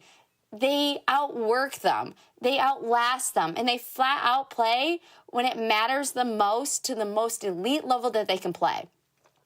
This is a team that hits hard, plays smart, and knows exactly who they are. They've got elite goaltending, scoring depth, and a defensive structure that suffocates their opponents. But more than that, they've got a buy-in from the first line to the last guy on the bench. They're built for playoff hockey. They're gritty, they're clutch, and they're cool under pressure. You don't just have to beat them, you have to survive them. And right now, they look like a team on a mission. And that's definitely what they're going to be like for this Game 5, because again, like I said, it's tied. So this is going to be a whirlwind of a game that's coming up the next couple of days. And with the series tied 2-2, what has impressed me the most with Edmonton this year within this rematch, because we all know it's a rematch, we all know it's kind of a little bit boring. I wish there was a different team or not these two teams in it, but they both play really good hockey. So, I mean, what's impressed me the most about the Edmonton in this rematch is their maturity.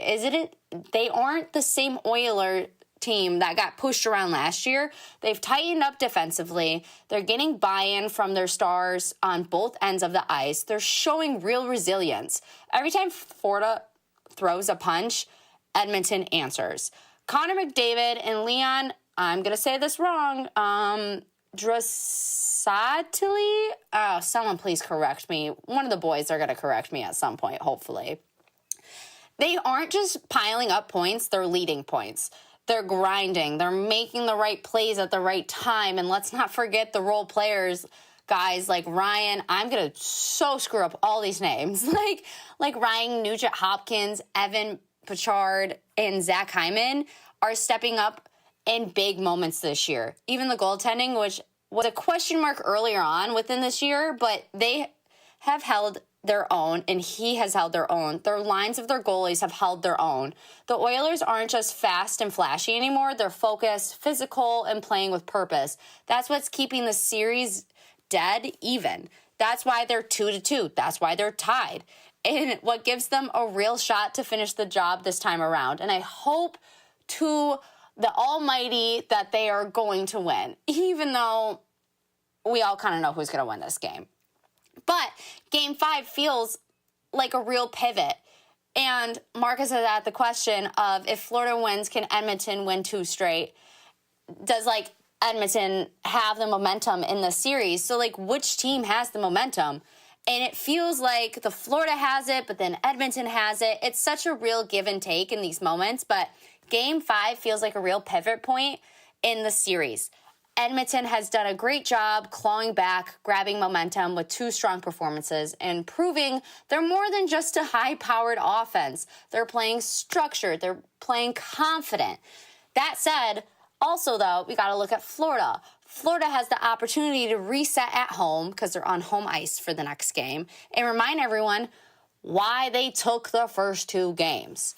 The Panthers likely need 1 more just to avoid heading back to a fired-up Edmonton crowd with the series on the line, because we all know those Oiler fans, they are beyond. They are crazy. They love their team, and let's be honest, they're just proud that their team is back into the Stanley Cup. But let's be clear, even if Florida takes Game 5, the Oiler team has shown that they can respond. We're looking at a series that's turned into a true battle, and Game 5 could very well decide who gets to set the tone the rest of the way for the rest of the games. So now, the hot take probably that everybody has been wondering is, what is my prediction for the winner of Game 5? And let's be honest, and where am I going to be watching this game? Probably at my work, at the bar that I work at. But here we go. As much as I want the Oilers to win this, I'm going to have to go with the Florida Panthers to take Game 5. Crushingly, I have to say that. I hate saying that. But they've got to protect their home ice. Their home ice. They have home ice advantage.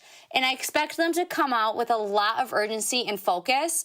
After losing the last 2, the Panthers know how important it is for this game to keep the series balanced and avoid heading back on the road with their backs against the wall for this next game. So I definitely believe, and I definitely think that it's an even matchup. They're 2-2. Both teams have definitely both the strength, the urgency, the seriousness, the power, all those action verbs, nouns, adjectives, anything you can put together in your mind, both teams have. And it's just going to be insane. This game is going to be intense. And I hope everybody is going to be tuning in for this game. And hopefully next week we'll figure out what my take is, or what the prediction is for the next game, or whatever's going to happen next. We don't know. But yeah, as much as I hate to say it, I definitely think Florida Panthers are going to win, even though I want Edmonton Oilers to win, because I want my Canadians to have this win so badly. But it's just going to be, definitely probably an OT game. Let's be honest here. It's probably going to be an OT game.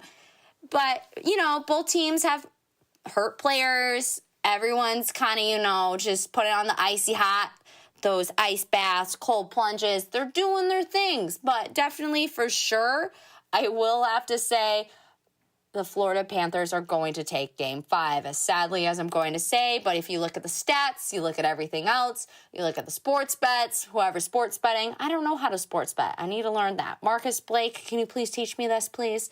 But honestly, I'm just ready to watch some hockey, get my beer, get whatever on that I can, and just sit down on the couch, hopefully on a couch, or in your local dive bar or your sports bar or anywhere to watch this game. And yeah, that's all I have to say for this week's hockey. Sorry, guys, that I've been gone for the last couple of weeks, but I'll be back soon, or I'll do a couple more pre-recorded things. But I'm excited to hear what Marcus and Blake have to say for this, or anybody else that they decide to have on to the show today. But this is me, Sophia Blackbird, and thank you guys for having me back on for this weekend. I miss everybody, and I miss the viewers, and miss listening to all the responses and everything and all that. But you guys have a great rest of your day. Thanks for letting me come on. You guys have a great rest of your show. Bye-bye. Once again, that's the great Sophia Blackburn joining us with our hockey insight and breakdown. Great job from the great Sophia Blackburn. Like we said, very exciting series. Make sure you check it out tonight. They've got big game 5 that's going to be playing. So make sure you check out Stanley Cup Finals Championship, the Edmonton Oilers against the Florida Panthers at 7 o'clock on TNT. We have a caller that's calling in right now. Let's see what's going on. Caller, you're on the air. Caller, go ahead for the truth about Chicago sports. What's your question? Hello, caller, are you there? Okay. I guess they didn't want to talk to me. It happens sometimes. But once again, this is the truth about Chicago sports here on WRMN 1410 AM in Studio 14, Elgin, Illinois. My co-host Blake had to step out as he is covering the Chicago Cubs boots on the ground. So I'm wrapping up the show. You just got done listening to the great Sophia Blackbird that was able to give us her very insightful and very amazing hockey breakdown. So we appreciate all that she does for us. We love our great Sophia Blackburn. This has been another great week of sports. I hope that everyone, please make sure you tune in to all of your favorite sports that you get to watch. We're going to have a lot of this going on. We got baseball today. We got Cubs playing. We got White Sox playing. You got Stanley Cup final hockey that's going on tonight. So, and then tomorrow we should have NBA as well as going to be happening. As they're going to have a very pivotal Game 5 as well in the NBA finals. Something we talked about earlier. This has just been an absolute pleasure and a change of pace.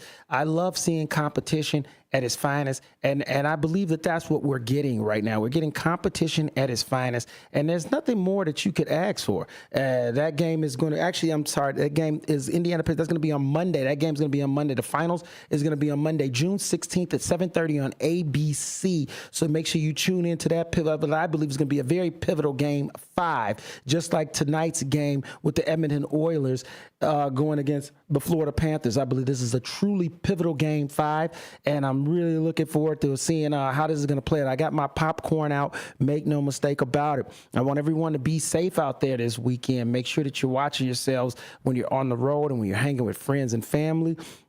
Make sure that you're careful out there. We know that there's a lot going on, a lot of political stuff. Don't get into that. But I just want all my friends and family just be safe out there and be careful. Make sure you enjoy your sports and have a good time. Also, if you're in the city, make sure to go check out a personal friend of mine and a tremendous artist, Marcus Anthony Johnson, who goes by stage name Marcus Adam. Make sure you check him out. He's going to be in Andersonville at the Midsummer Fest on the Berwyn stage from 2:30 to 3:30 tomorrow. That's June 15th tomorrow, 2:30 to 3:30. Go to Andersonville and check out the Midsummer Fest at the Berwyn stage. Check out my boy Marcus Adam. I'm telling you right now, this kid is talented, man, and I shouldn't call him a kid. I've known him just that long. He's a grown man. But let me tell you, this man is very talented. Check out some of his music on Apple Music, on Amazon, on Spotify, any music platform that you like to go to. Check this dude out. He's got a smooth style to him, baby. And I'm telling you right now, it is a definite amazing show. I'm going to be pulling up and checking them out as well this weekend. So that's, once again, if you're in the city, go and check out my boy Marcus Anthony Johnson, as he goes by stage name Marcus Adam. And also on the docket, I just want to take a little bit of time once again to thank everyone for bring together another great sports week. We had a big, huge announcement that we are partnering up with the Bears, and I cannot thank everyone enough that has been involved. Look forward to many big things that's going to follow now that this Bears announcement has been made. Make sure that you are out there following us following us every day, whether you're listening on the station, whether you're listening on YouTube. Make sure to check us out. Give us some likes. Give us some love.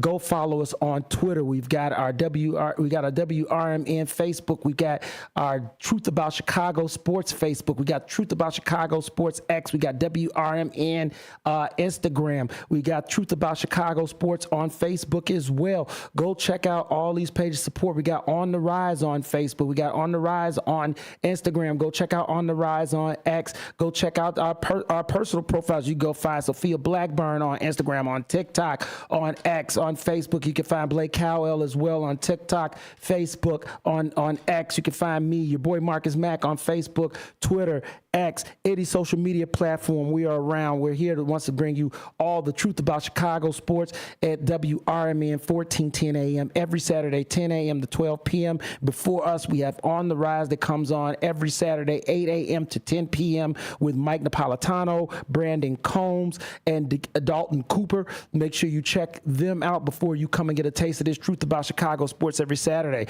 Monday through Friday, we've got Big Top Sports with Derek Geyer. Big Top Sports, Monday through Friday, 6 p.m. to 8 p.m. Make sure you check him out. And then we're going to be having coming soon on Saturday evenings, Blow the Whistle. Blow the Whistle will be soon joining the sports station as well every Saturday evening, 6 p.m. to 8 p.m. I believe the Blow the Whistle is going to be starting next week. So make sure to check those guys out as well, as that's a very awesome show. I've been following them for a long time, going back to our days at Illinois Media School. We both started our radio shows actually there, and so it's nice to see that we've both been able to transition over here to this great station, the WRMN 1410 AM. We cannot thank you enough for all that you've done for the city, for the town, for the Fox Valley area. The community is buzzing constantly now because of this station, and I'm telling you what, I wouldn't pick no other place to be. So I just want to thank everyone, Boss Man Dino. I want to thank Dennis Sonar Green, our program director. I want to thank our executive producer, Maddie Ice McNeil, and I want to thank everyone that works at WRMN, all of our hosts, every show, on our morning programs, on our afternoon programs, on our evening programs. Make sure you check out, after I am off the air, Chief of the Guard. We got the Chief that is in the house, so make sure you check out the Chief. It's a very, very awesome show that I love being a part of. I was actually able to sit on the board of Chief Guard of the Republic one time, so make sure you check out the Chief. He's an awesome guy, and he has an awesome show. A lot of great thoughts and opinions. Once again, this has been another great week here on the Truth About Chicago Sports, WRMN 1410. We've covered everything. We talked Bears. We talked NHL finals. We talked NBA finals. We talked Cubs. We've talked Sox. We've talked we talked Chicago Sky. And let's just hope that we can continue to get wins and victories out of all of our Chicago teams. Once again, you got the Chicago Cubs will be playing today. That game is at 1:20. The Sox are going to be at 3 o'clock. We've got the Chicago Sky that will be playing tomorrow at 11 a.m. on CBS. And then we've got on Monday, it's going to be the NBA Finals. Next week, I'm going to be having some guests on. We're going to probably have Robert Little. We're going to ask Robert Little to join the show. He's always a great guest of the show, as we'll get Robert Little to sit and talk some sports with us. We'll break down some NBA Finals with Robert Little. We'll break down some WNBA. We'll break down some NFL, as he always has great insight and great take. Make sure you check that out next week. Please make sure you follow us on all of our social media platforms. Make sure that if you did miss the show or any part of the show, please go to YouTube, go to WRMN YouTube page, where you can check out anything that you missed from any of our shows, whether it's On the Rise, the Truth About Chicago Sports, to Big Top Sports, to even our our morning shows and our afternoon shows. All things are played again on YouTube.com. Just go to just search WRMN and then look at the live channel and then click on live channel, and you can go and replay any of the shows that's played here. This has been another great week of sports, and I just cannot once again be more excited as I sit here in my Bears gear. Got my Caleb Williams jersey on, got my Bears hat on.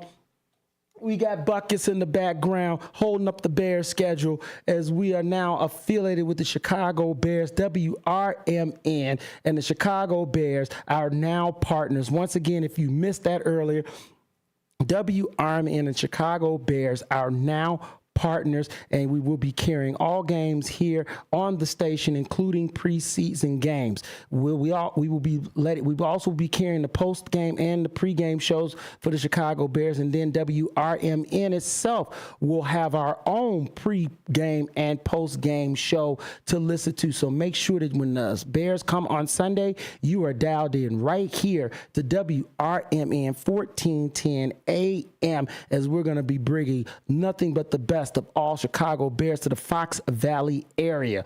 Once again, this is another Fox Valley Sports Field Saturday for the River Media Network. We want to thank everyone that is out there listening. Always shout out to my boy Brendan. He checks in every week. Got to show you some love. Thank you once again, brother Brendan. To all of our listeners out there, don't forget, we always love your calls, and we also love your chat. Send in your questions. Send in anything that you think that we missed that you want us to talk about. Call us at 847-931-1410. We always take on listeners, as we are welcome to talk sports with any and everyone here at The Truth About Chicago Sports. Before I get ready to sign out, it is good to be back in town. As you know, I was on vacation. It was a great vacation.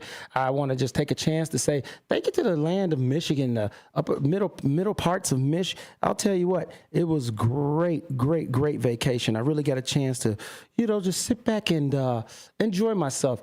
Get a reboot, as you might say. And now I'm feeling refreshed and better than ever and ready to bring you nothing but the best and the truth of Chicago sports. I can't thank you all for once again being a part of this journey. This has been a dream come true, and it just only keeps getting better and better each week. So I can't thank you all enough. Once again, like I said, next week, please stay tuned because we're going to be breaking down Chicago Bears. We'll be also talking about the Cubs and hopefully the resurgence next week as they get ready to go through a nice little stretch here of baseball. So hopefully next week we'll be talking about the resurgence of the Cubs, and we'll be talking about a win streak from our beloved White Sox and a win streak from our Chicago Sky, as we're going to bring you nothing but the best and nothing but the truth here on The Truth About Chicago Sports at WRMN 1410 AM Studio 14 in Elgin, Illinois. Make sure to check us out. Like I say, go ahead and hit that like button and support us on all social media platforms at Instagram, Facebook, Twitter, or known as X, and TikTok, as well as you could go and search WRMN or simply look up The Truth About Chicago Sports on the Rise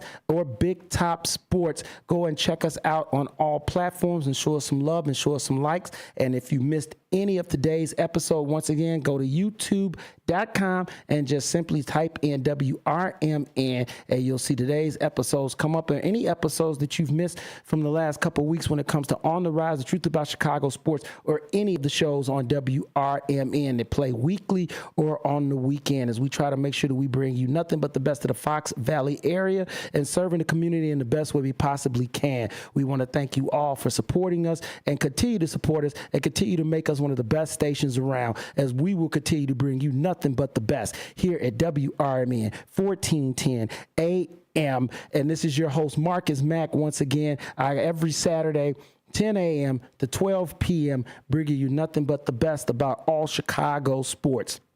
As I get ready to sign out, once again, as I said before, please make sure you're having a safe weekend out there. Enjoy yourselves. We got beautiful weather. We've got amazing sports, and we'll be making sure to talk and cover it all here on WRMN 1410 AM. Don't miss a beat. Don't miss a week as we bring you what you want to hear all day, every day. Up next, you're going to have the Chief Guard of the Republic. Chief Guard of the Republic will be coming up next, 12 to 1. This has been, once again, The Truth About Chicago Sports here on WRMN 1410 AM every Saturday, 12 a.m. to 12 p.m. with your host, Marcus Mack and Blake Cowell.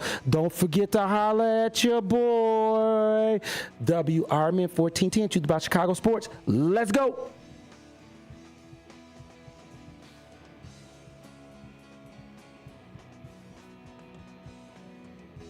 Are you suffering with anxiety, depression, PTSD, an eating disorder, or even a substance abuse problem? If it's causing problems at work or with your family, get help now at Insight Mental Health and Wellness. We can help and treat all types of depression and mental issues. We'll help you use your insurance to get away from it all to a beautiful, sunny, and tranquil vacation-like environment so you can recharge yourself. And with the Family Medical Leave Act, you can take the time off you need from work. Plus, with the Affordable Care Act, your treatment could be 100% covered. If you're suffering from any kind of anxiety, depression, PTSD, eating disorder, or even a substance abuse problem, use your insurance and get away from it all. Come to sunny California. Call Insight Mental Health and Wellness now. 800-419-0287. 800-419-0287. 800-419-0287. That's 800-419-0287.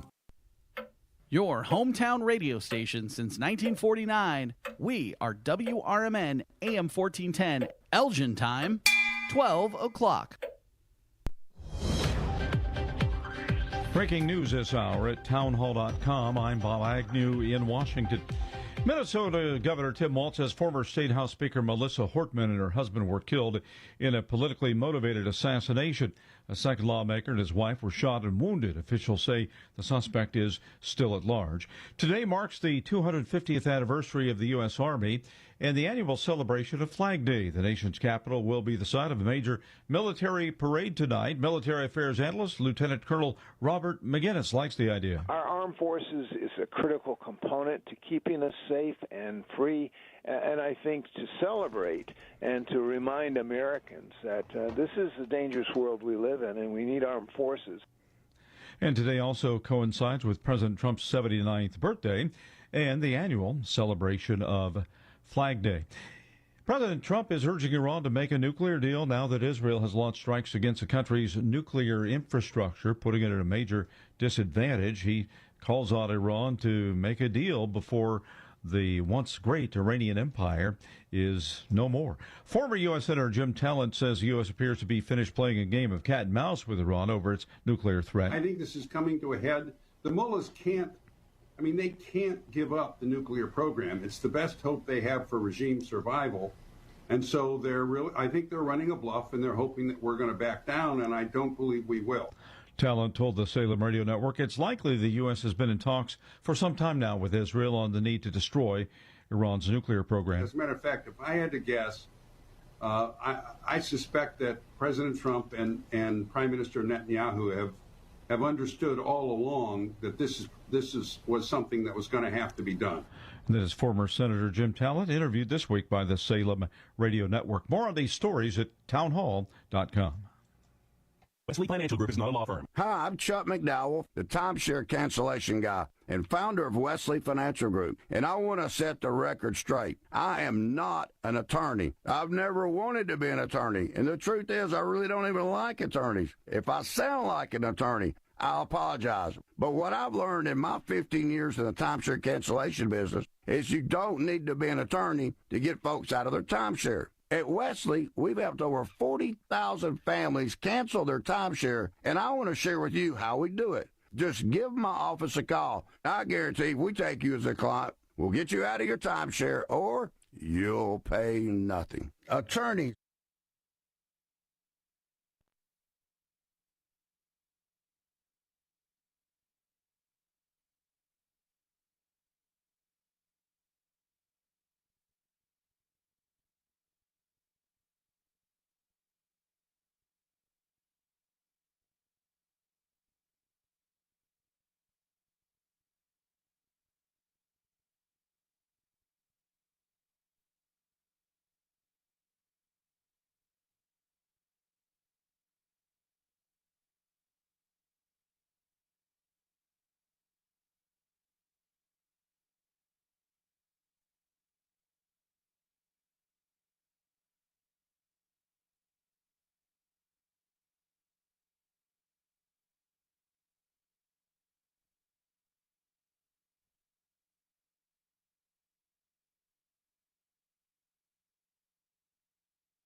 Join your co-hosts Mike Tooman and Paul Burvitt on our weekly radio hour, Chief Guard of the Republic, where we talk about all things national security, defense, personal security, safety, and dealing with law enforcement situations. Call in 847-931-1410. Ask us questions. We will get you answers. Every week, Saturday, noon to 1 on 1410 AM WRMN Elgin. Streaming on WRMN1410.com. Chat with us on WRMN's YouTube live channel. Chicago defense attorney Mark Schieblo has co-authored the book titled DUI Jury Trial, which is a true story of a DUI case that he defended. The accused was an Illinois truck driver arrested for driving under the influence of alcohol. This book contains facts about the case from the date of the arrest up to the jury's verdict, and this nonfiction novel also includes the transcripts from the jury trial itself. The book DUI Jury Trial is now available on Amazon.com and BarnesandNoble.com.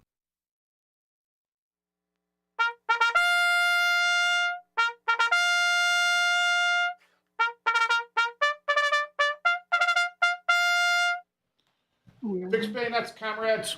We're here with the Chief Guard of the Republic radio veteran shout-out show with your co-hosts Mike Tooman and Paul Burvitt every Saturday, noon to 1, except today we're going to do a noon to 2 because the White Sox start at 3. And WRMN, 1410 AM. You can stream us live or get the link for the YouTube live channel at WRMN1410.com. You call us in at 847-931-1410, and you can text us on the 505-926-1410. Hit us up with the comments on the YouTube live channel. And I want to put in a very special thanks for the predecessor, Marcus, who put in a real good plug for us, Paul. Real nice guy. He went to the same high school I did. Thank you. He went to St. Rita, but I went to Quigley South, but it was the same building by the time St. Rita bought it and moved in. That was nice of Marcus. Thank him. So we both have a link, like if it was if I was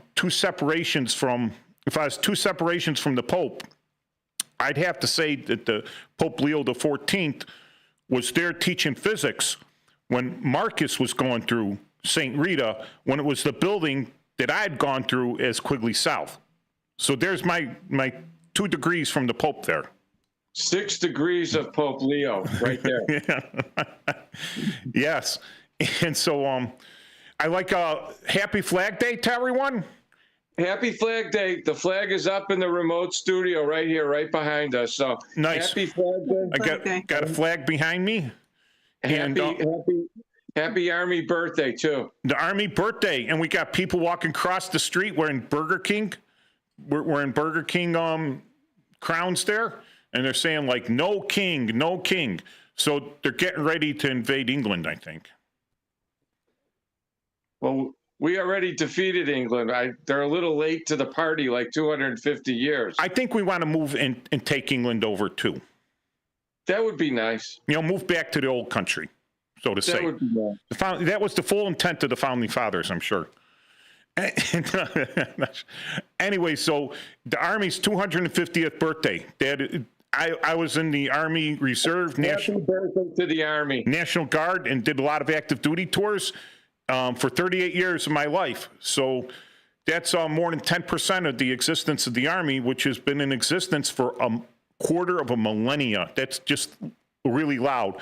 And that is the reason they're having the parades in the Capitol in D.C. to celebrate all the veterans for the last 250 years that have served in the Army.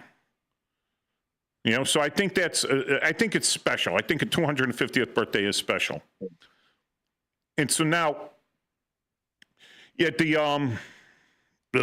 call out to my people at the Blue Box Cafe, had another wonderful sandwich. And so we're going to talk today, I think, about we talked about this before, the ways you can activate the military. All right. And I think it's become topical again with the activation of the National Guard in California and Texas, and the differences to how they were activated.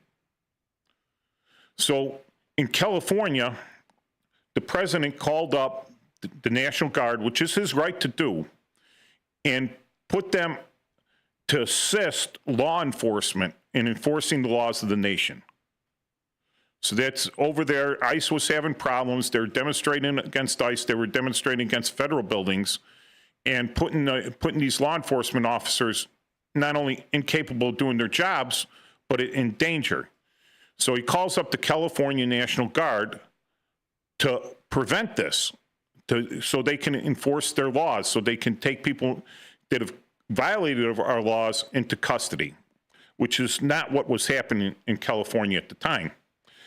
And we had a judge, and we talked about judicial accountability and overreach. And here is a judge, and we have a purely national defense issue, and it's covered under Title 10 of the United States Code 12302. And it's not really a long code. It's not really a long title, and it's not a very long chapter, 12302 of the chapter, but it specifically says the presidential, as the president call it, the sec def, an emergency declared by the president.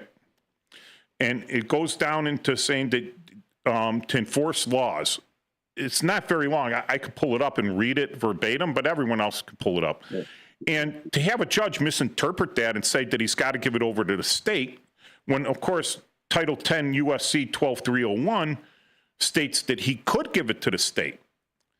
He could call up, well, no, 12301 is different. I'm talking about Title 32 of the U.S. Code. That comes up later. But the president, with the consent of the governor, can call people up for active duty, all right, into Title 10. And I'm talking these numbers, Title 10, Title 32, I might mention Title 50 and Title 14, but Title 10 covers the U.S. military, specifically federal forces of the U.S. military. And Title 32 covers the state forces of the U.S. military, the militia, the National Guard and Reserve troops. But so under Title 10, when soldiers are called up under this Title 10, they fall under the national forces, the federal forces, the commander-in-chief, the president of the United States, the secretary of defense. All right. And right now, I looked it up, and they would fall under FORSCOM. The U.S. Army forces would fall under Forces Command. And then they would distribute it where, and it was already decided. Now, under Title 32, troops, when the governor asks to have his troops activated under Title 32, or the president activates them under Title 32, they fall under the governor's jurisdiction, but they're still paid by the federal government. So the governor can call up the president and say, listen, I've got a problem. I need National Guard troops to be activated, but I don't have it in my budget, or I don't have the money, or I think that it's a national defense issue, so it should fall under federal government to pay for this. Can you call up a couple units of my National Guard under Title 32? And then those soldiers called up under Title 32, they still get the federal benefits. They get the pay, they get the retirement points, you know, they qualify under Title 32. Now, the third way they could be activated in the state is by state active duty orders, which are called SAD, S-A-D. And there's a reason it's SAD, because when they're called up on their state active duty orders, they don't have to pay them the rate of the U.S. military. So if they're called up under Title 32, a sergeant for every day he's on active duty gets paid the exact same as an active duty sergeant. A lieutenant or a major gets paid the exact same. Under Title 10, they get paid the exact same. Under SAD orders, they're only required to be paid minimum wage by the state active duty, and they get no benefits. It doesn't count for retirement points, all right? And if they're injured, it falls strictly under the state. It doesn't go to the VA. The VA doesn't consider that active duty. They just consider it state active duty. So you have to go through your state to get any benefits from that, like workman's comp or something. So now you have the governor's like, he could have asked the president, you know, that you're going to have riots, you're having civil unrest. It's a national security, I would argue, an invasion issue. What he called fifth columnist. If anyone knows what the fifth columnists were, Trojan horse. Maybe people realize that. But people that are almost sleepers that come into the country undocumented, unwatched, hiding in the shadows, and then at significant points they come out to weaken the country in such ways or to encourage these protests. So for whatever reason, the governor did not foresee this happening, or they didn't foresee it happening, so they didn't ask for federal help. But the federal help wasn't there to prevent the riots.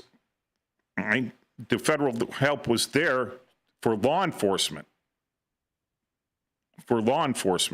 To enforce the laws of the country, to assist ICE in enforcing those laws. And it's absolutely covered under Title 10 of the U.S. Code.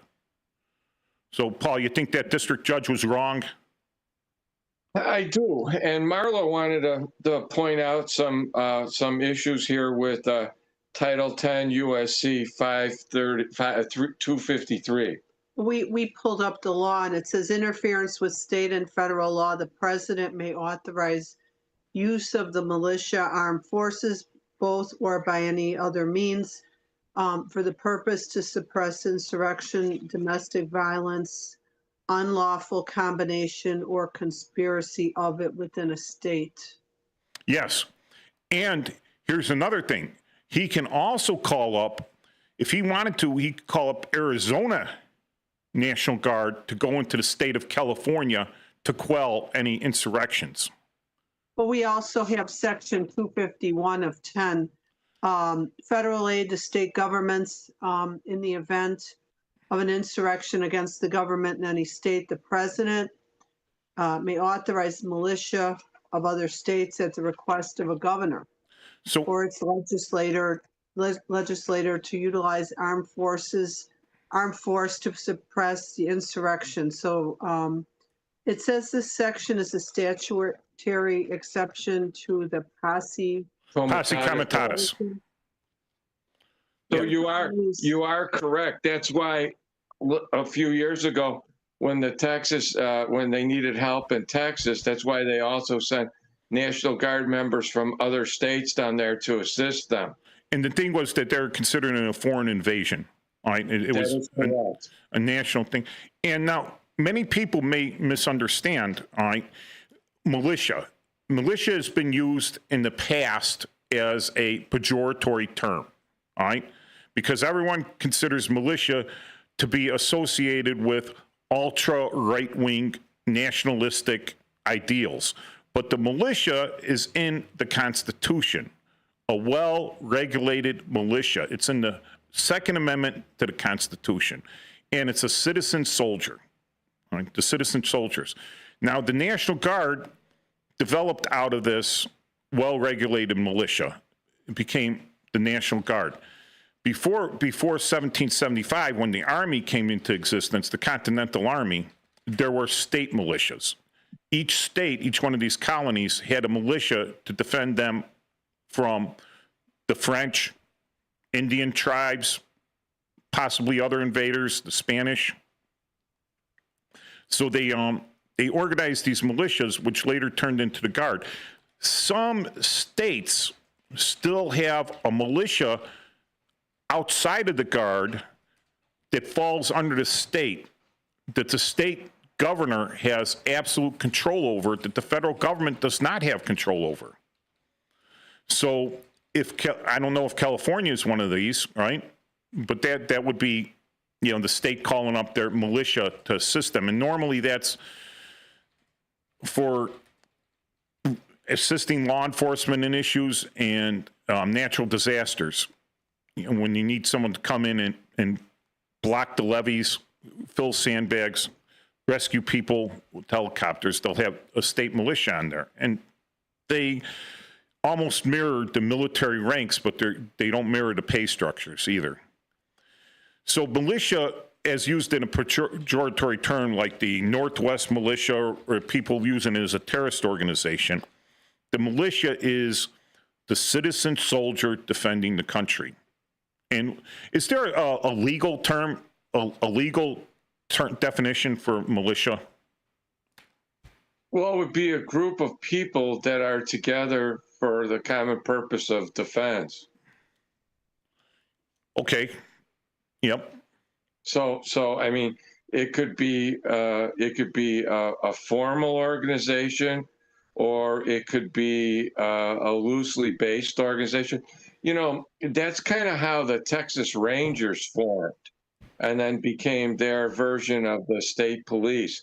The Texas Rangers were like a militia, and there are other states that had that. Like, you're right, it was like more like for the state itself, you know, because states have unique things. And in Texas, it was because of the Indians and the other groups. But you know, it's the militia is just a group of people formed with a common purpose for usually defense of an area, usually, you know, a larger region like a state.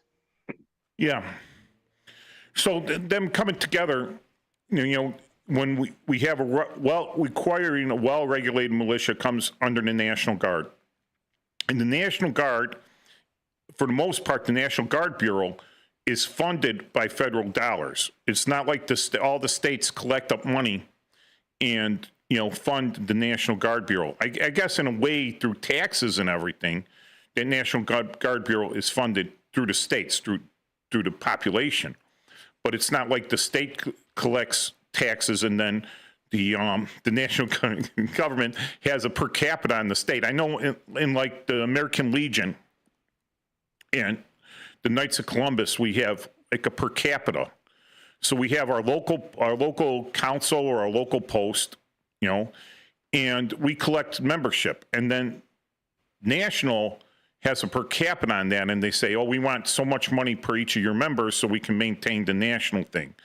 So it's kind of like we're charging our members and we're paying that membership up to national. So I don't, if it was like national just charged this per capita separately and then you paid a separate membership for a post, you know, so you'd have to join national first and then join a post.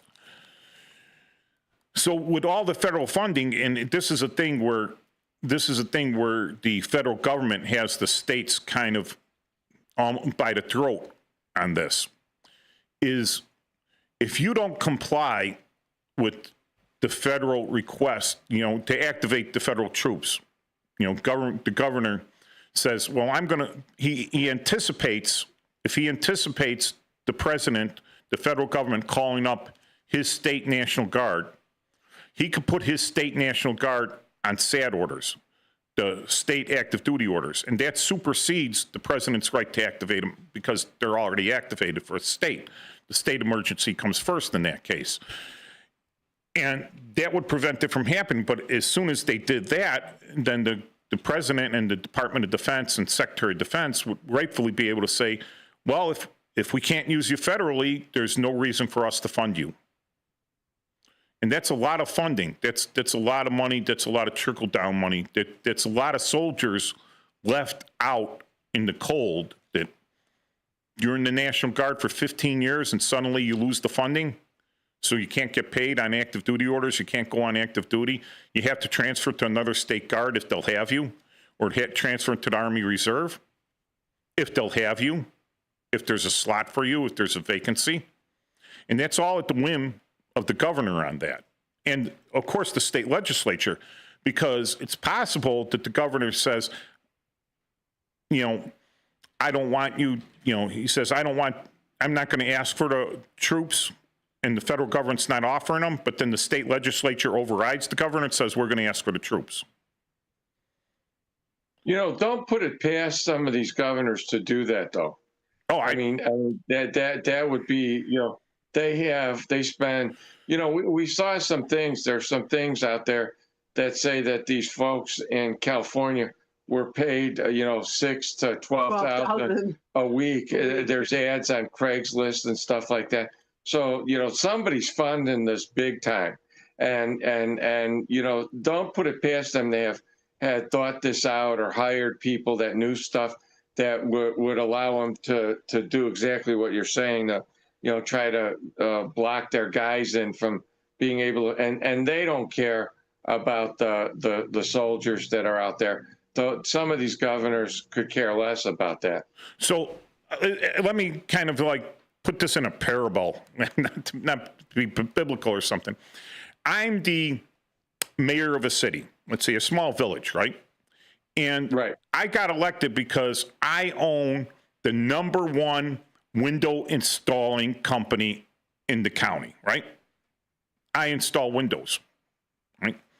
And my police tell me, word on the street is that a bunch of rioters are coming in with bricks to break all the windows in the city. And I'm the one that bought the rioters the bricks. And so am I going to tell the police to be ready to stop them or to go out and stop them? I'm going to say, nonsense, nonsense. There's nothing to show that. You're conspiracy theorists. Take off that tinfoil hat. People wouldn't do that. What reason do they have to destroy public property? And then it gets publicly destroyed, and you're like, well, how was I to know? I'm just the mayor. I'm not an intelligence expert, and my people possibly didn't tell me, or they didn't tell me the right way, or I misunderstood them. But, you know, for a discount, I can fix all the windows in the city. Well, it wouldn't be that direct. You know, I would have cutouts because let's talk about ethical violations there. But the only problem with that is you forgot to mention that the chief of police, his brother-in-law, owns the board-up service too. Yeah. But that would be complete. Yeah. That would be the Chicago way, by the way. That's absolutely the. I have no doubts that there are communications on a higher level that I am not privy to. All right, that people turned their head the other way. They knew what was coming, and they like the reason he didn't call for that, and he should have known. Here's one of my beefs with politicians. In the Army, if you take a position, a higher level position, if you're promoted into a higher level position and you take that position, you could be charged with incompetence if you're not able to do the job. You could be criminally charged for not being able to do the job, even though you got promoted above your thing, because you're supposed to be expected to know how to do that job. So you no longer have the defense, I didn't know how, or whatever. You don't have that defense. Figure out how. Find someone how. Find out how to do it. Read the regulations. So you got these mayors going, I'm just the mayor. How do I know? How do I know this didn't happen? Well, there should be a thing, knew or should have known, right? And if they should have known, because you're the mayor, that's you should have known, and then charge them with criminal incompetence. Because you should have known. You're incompetent now because you didn't put in the right people in place to tell you, to give you the intelligence. And then if they say, wait a second, we did give him the intelligence, then he knew and allowed it to happen. Then that's in criminal incompetence too. That's it's like the true. That's dereliction of duty. That's really bad. Yeah, but you know what?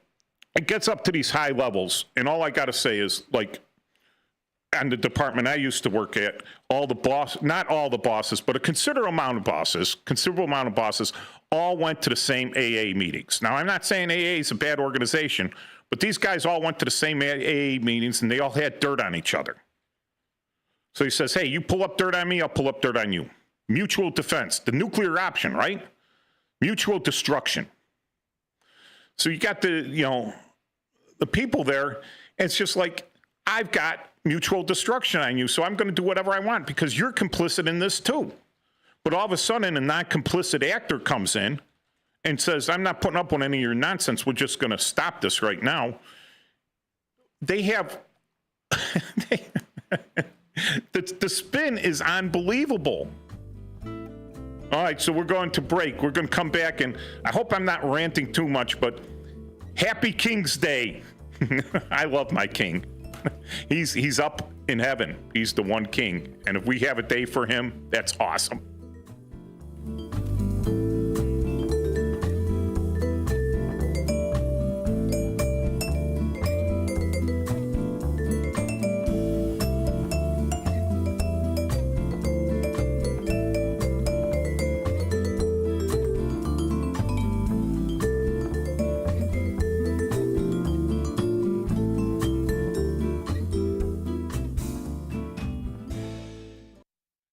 Want to read some action-packed, exciting pulp fiction? Read the works of Michael Tooman, now featuring the international crime thriller, I Married a Bot Madam. Available on Amazon in hardcover, paperback, and Kindle editions. The paperback is also available at other book retailers. Check out Michael Tooman's webpage at Silink.net.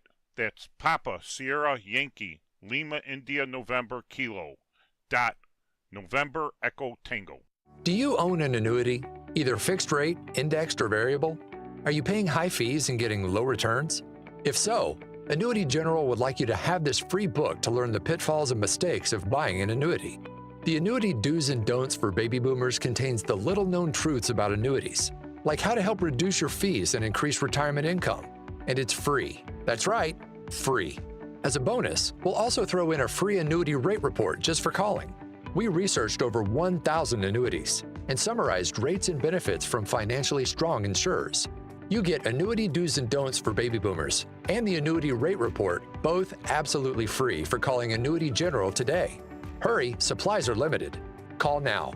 800-760-1845. 800-760-1845. 800-760-1845. That's 800-760-1845.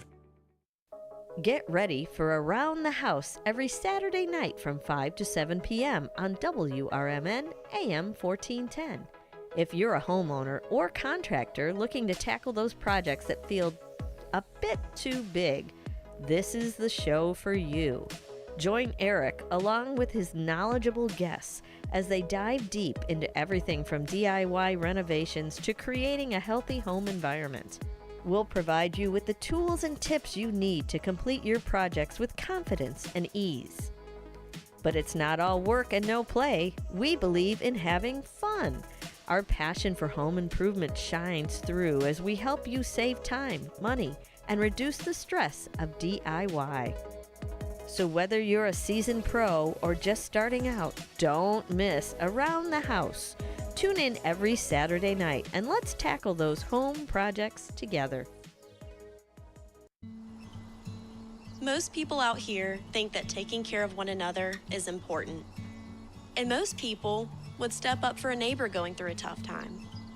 Most people around here help out friends and family when they need it.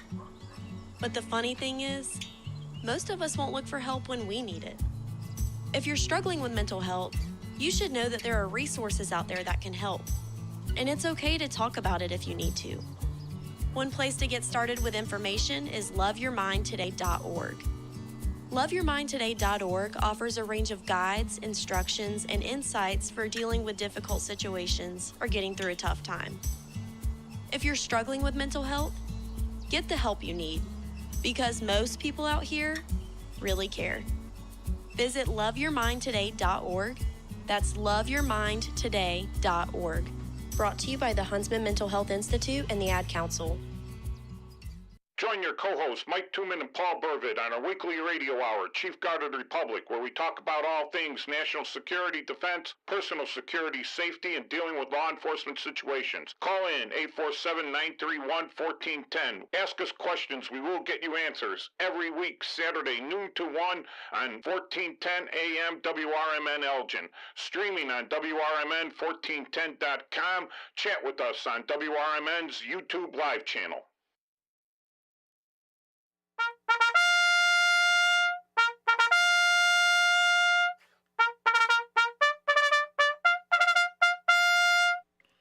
Fixed bayonets, comrades. We're back with the Chief Guard of the Republic radio show with your co-host Mike Tooman, Paul Burvitt, and our wonderful guest, the illustrious Marla. Hello. Hello. And so I calmed down from my little rant that I was going on there, and it's true. Okay, I have no proof of truth, all right, but it makes sense. And it's logical that someone is paying for this to happen. Pellet loads of bricks are not generously donated by the Chicago Brick Company or whatever company made the bricks to be dropped off and to be ready. The same bricks and everything else. I said I wasn't going to say anymore. the organization to getting people out there that are willing to throw a brick at someone. Paul, how many people do you know personally that are willing to throw a brick at someone they never met? Nobody that I know. Yeah, I really don't associate with those people. I've locked up a few of them. Right. But they had personal reasons for throwing these bricks at people. They had personal vendettas. There was a personal harm done to them, face to face. To get a person to do that, and someone they didn't meet, they don't know this person's family. They don't know who's getting involved. They're just random strangers. That's a specific type of person that doesn't just randomly show up. They don't have a conscience. That isn't a spontaneous. It's not a spontaneous event. There had to be planning involved. There has to be funding. Someone's got to pay for this. A lot of these people that are there, if you had a job, you're making $150 a year, $150,000 a year, or $100,000, or even let's say $75,000 a year. Would you put your earning ability in jeopardy by being involved in this? You bring up a good point, because in the last couple of days, I have a little YouTube channel where I do things of interest with trains and models and in nature and stuff like that. And in the last couple of days, I've been watching, because I watch a bunch of different channels, and there's these what we would call influencers, and there was this one, and they seem very intelligent and things like that. And one of the women influencers got on there, and she was talking about, how they were using the rubber bullets and stuff like that, and rubber bullet, because News 9 out of Australia, one of the reporters got hit with a rubber bullet, right? And somebody said, I know friends, and they've been hit with rubber bullets, and this isn't a joke. Yeah, and I it isn't. Under my name, I wrote, I don't know about you, lady, but nobody I know has ever been hit by a rubber bullet. Oh, I have. You need to get, well, I know, but but she needs new friends, and then there's other people out there. There was a protest about 3 days ago in Chicago in the late afternoon, and there were a lot of people. And there was a live feed from a helicopter, I think from ABC. And I went on there and I said, doesn't anybody work? I mean, when I was 23, 24, I was a lawyer. I had people's lives at risk, whether they were going to be charged or whether I was going to take their houses away from them for violating some state law. These people, all they do is walk around and chant. I mean, and I doubt very much if they're going to be my doctor in the future, or if they're going to be anybody I would really go to. So I don't. And some guy said, work remote, bro. I go, well, you can't get more remote than a demonstration when you're working. Yeah. So how many of them had their cell phones out and were actually conducting business, working remotely while they're demonstrating? The only business they were doing was filming themselves in the orgy of panoply of stupidity. Yeah. Well, they are attention deprived.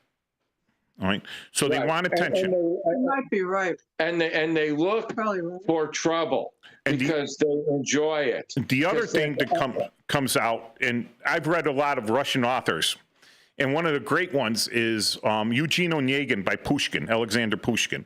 So it's been translated. There's been operas done on it. There's been plays done on it. But Eugene Onegin, and I'm going to give a spoiler there because it's like hundreds of years old, right? So Eugene Onegin suffers from ennui. That's spelled E-N-N-U-I, ennui. All right, it's a French term, and it means I'm rich, entitled, and bored. I'm so bored. What am I going to do? I'm suffering from ennui. So you have these kids, they don't work because they're trust fund babies. They don't work because they're suburban kids whose parents made a lot of money or making a lot of money, and these kids don't have jobs, or they're underemployed, or they work for their parents, or they're on their parents' payroll, but someone else is actually doing the job. And All right, and they might be waiting until they're 30. They're burning off their wild oats, so they're going around and they have nothing. They don't care because they're suffering from ennui, and this is some excitement. And they're going to change society. They're going to change it that way, and it's a lot of entitlement. So I'm not saying these kids are not working; they're broke, but if you can make money at the same time doing it, why not? And are these kids likely to be throwing those bricks? I think the kids that you're paying $6,000 to do that are likely. But getting I'm going to tell you something else. This has been going on for a while. All right, it's been, to my knowledge, it's been going on since the Obama administration. But every May Day, they used to meet at whatever that park is, Union Square or whatever it is, and they'd walk and they'd march down the street, and they'd interfere with me getting back to the office from court or me leaving the office and going home, and they'd be demonstrating all over. They block the sidewalks, they block the street. The sad thing is people have lives to do. Somebody might need an ambulance. Somebody might be getting a panic attack by the crowds and turn into a heart attack. And I always remember one of the last things my dad did on the police department. A guy asked if he wanted to go for a ride, and they went in a wagon, and there was a woman in a high rise, and she was having a heart attack, and my dad and the other guy went up there because of the first emergency vehicle to transport her to the hospital or whatever, and her kid was blocking them, and my dad got on the radio and he said he needed another ambulance. And the guy says, "What do you mean, you two ambulances?" He goes, if you interfere with your mother going to hospital, I'm going to shoot you. And then you're going to need the ambulance. And then the guy said, "Go ahead, go." And you know what? You had to put it in terms he could understand. Right. And you got to be believable. That's what these people need. They need to understand it's not their right to hurt others. Now, I don't care if they want to stand around with a dunce cap that says "No More Kings," or I don't care if they stand around with a sandwich board sign, that says, Here's. I'm sorry to interrupt, but it just came up, and I'll lose it. Right. The one thing I could say about these people wearing "No More Kings," that they're absolute monarchists. Whenever the British royalty does anything, they're 100% in touch. They're like, whoa, Princess Diana and all that. They'll tell you everything about Princess Diana, but they're going "No More Kings." But they worship their royalty, and their royalty, all right, the press creates royalty, all right? Being a public figure, not just a public figure, but a popular public figure, they create the royalty of Hollywood. Like, all these people, they're so smart. You get some dunce actor that's been trained to read lines, and for some reason, someone wrote those lines, and they won an Oscar, and they're making some money, and now they say something that they thought up themselves, and you realize what a dunce they are, right? You realize what a dunce they are. But the press and everyone by popularity has made them royalty. Royalty. Because he's popular. Well, how would he get that rich? And they made him that way. They made him that way. They pump them up, and then they're also the ones that when they're tired of them, they bring them down to bring up the next new thing, to sell new or get new publicity. They are the ones. They're the William Randolph Hearsts of the modern times. Yes. Yep, and once you lose your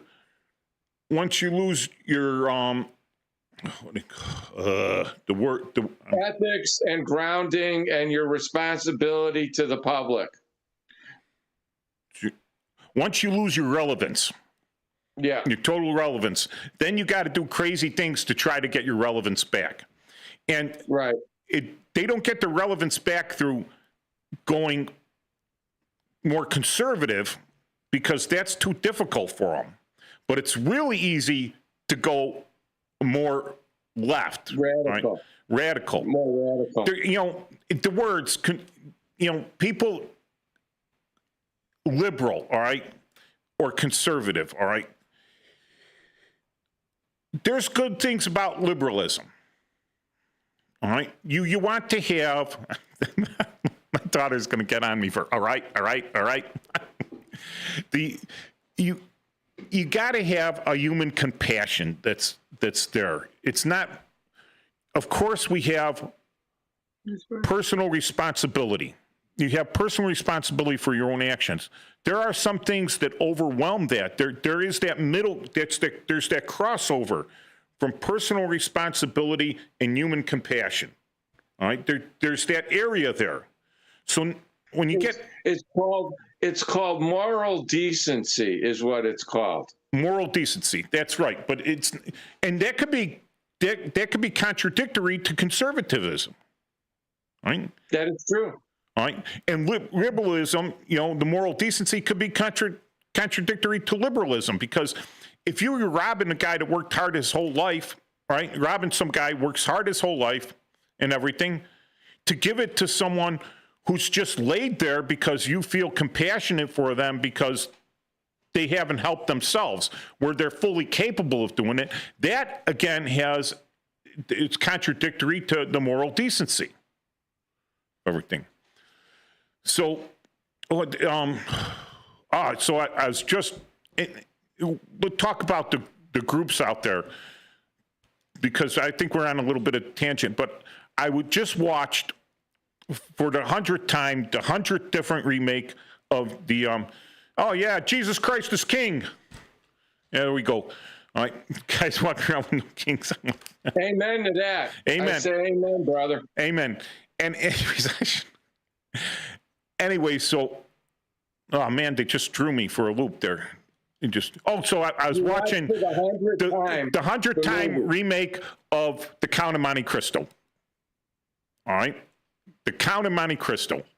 What a great book. I don't say it's the best novel of all time. It's up there with the top 10, I'm sure, because I think that the Les Miserables was actually the best novel ever written. I really love that book. But in The Count of Monte Cristo, the movies love to change the ending and put Edmond Dantes back with his first love, Mercedes. Right? Puts him back with her, and everything goes off decently. In the book, all right, and in this movie, the movie got it, well, it was actually a television series. It actually got it right in that Edmond Dantes, in getting his revenge on Villefort, which is the state prosecutor, the French prosecutor, in getting his revenge, he indirectly caused the death of Villefort's minor child, who was an innocent. So he indirectly allowed that to happen. So at that point, he crossed the line. He really crossed the line there. And he tried to, he had righteous indignation on his side, and he thought he had what you call moral decency on his side, until the point happened where that innocent died. And now he's got to live with that his life, and he's trying to make up for that. He's got all these riches, and he's going to make up for it. Right? So you're some goof out there being a goof. Right? You think you're a little narcissistic, you're self-centered, you're thinking about yourself, you're privileged, you're having a good time because you're no longer suffering from ennui, because look at all the excitement and everything. And you are part of the reason that some lady has a heart attack and anyone has a heart attack and the ambulance can't get to them. Or remember the great movie Falling Down? Yeah, with Michael Douglas. And he just loses. He's trying to get a job. He's working hard to try to get a job and everything, and everything's going wrong. Everything's going wrong. And no one cares about the other people involved, how it affects other people. So here you are not caring about that, but the press isn't going to tell you that because of these demonstrations, I'm generalizing again, of course, right?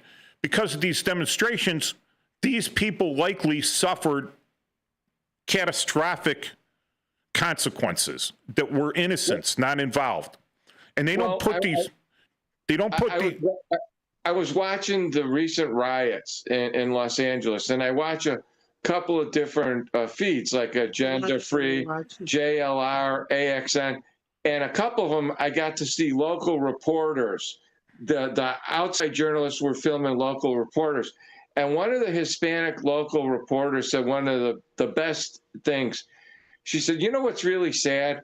She said, I grew up in this neighborhood. These are all Hispanic businesses that made good. They've destroyed them. They've painted their windows. They've closed their business. They can't make any money.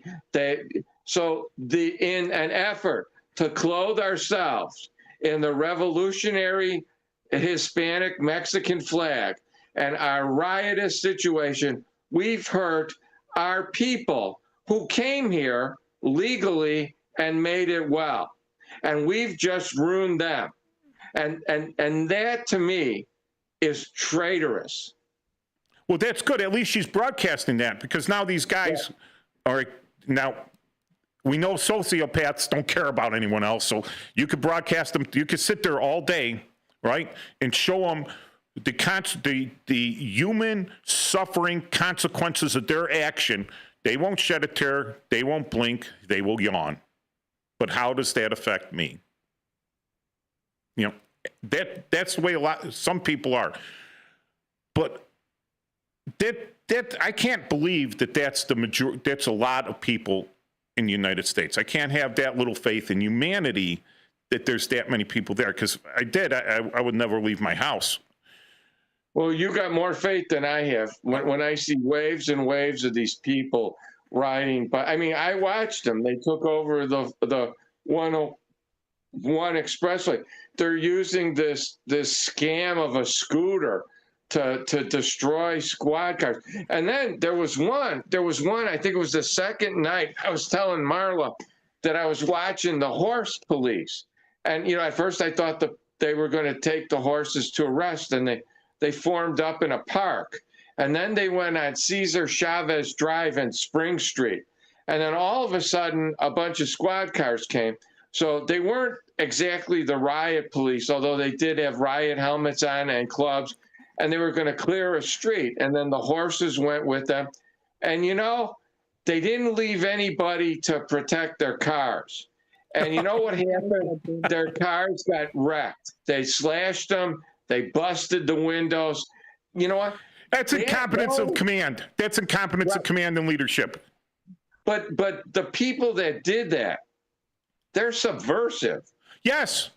That's a target. What are they going to hit, Paul? They're going to hit soft targets. That's correct. All right. And they're going to make it so that the police can't mobilize to the next location. Then they're going to, and that tells you there's on the ground intelligence that did that. And those people are not Americans. Those people, okay. And the overthrow of the government can never be violent. If you want to do it politically, you do it politically. But these people can't do it politically, so they're resorting to violence.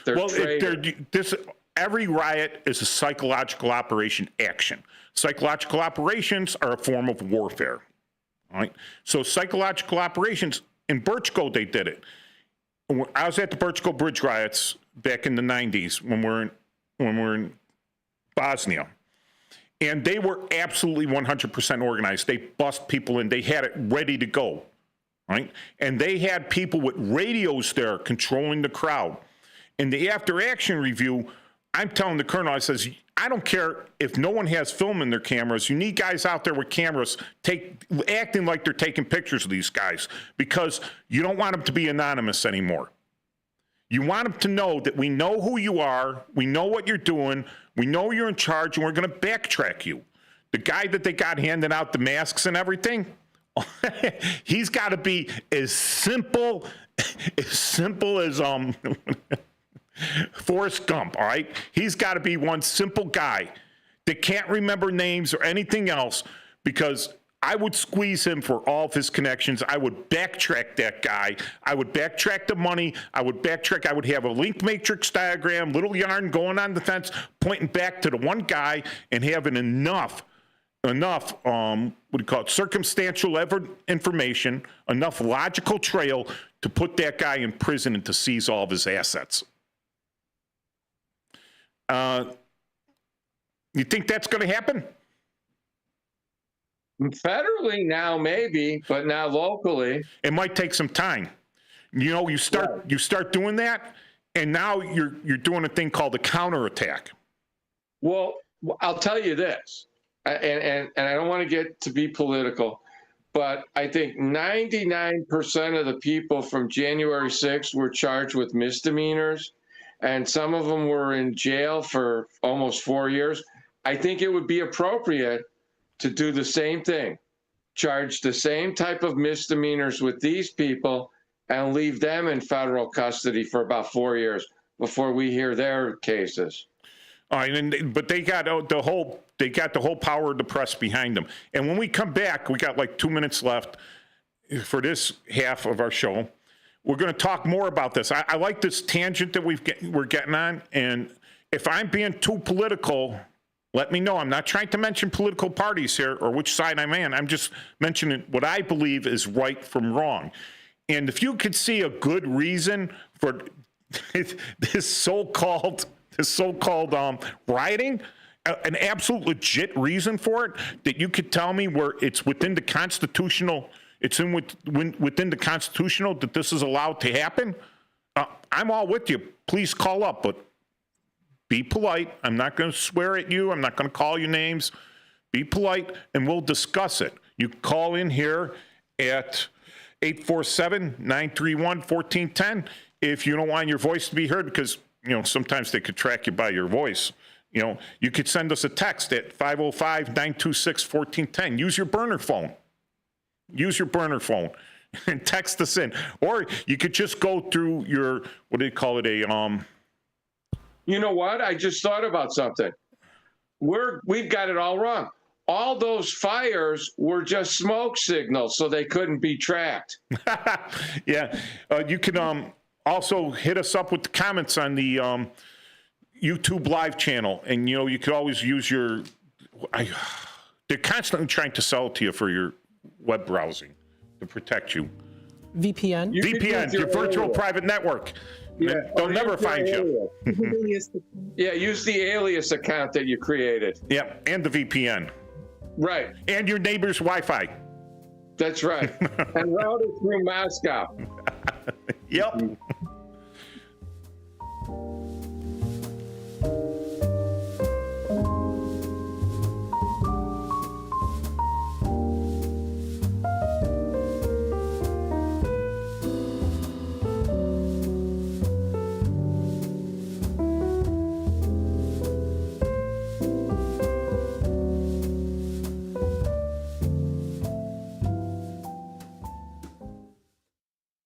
Want to read some action-packed, exciting pulp fiction? Read the works of Michael Tooman, now featuring their international crime thriller, I Married a Bot Madam. Available on Amazon in hardcover, paperback, and Kindle editions. The paperback is also available at other book retailers. Check out Michael Tooman's webpage at Scilink.net. That's Papa Sierra Yankee Lima India November Kilo November Echo Tango. Join your co-hosts Mike Tooman and Paul Burvitt on our weekly radio hour, Chief Guard of the Republic, where we talk about all things national security, defense, personal security, safety, and dealing with law enforcement situations. Call in 847-931-1410. Ask us questions. We will get you answers. Every week, Saturday, noon to 1 on 1410 AM WRMN Elgin. Streaming on WRMN1410.com. Chat with us on WRMN's YouTube live channel. Your hometown radio station since 1949. We are WRMN AM 1410, Elgin time, 1 o'clock.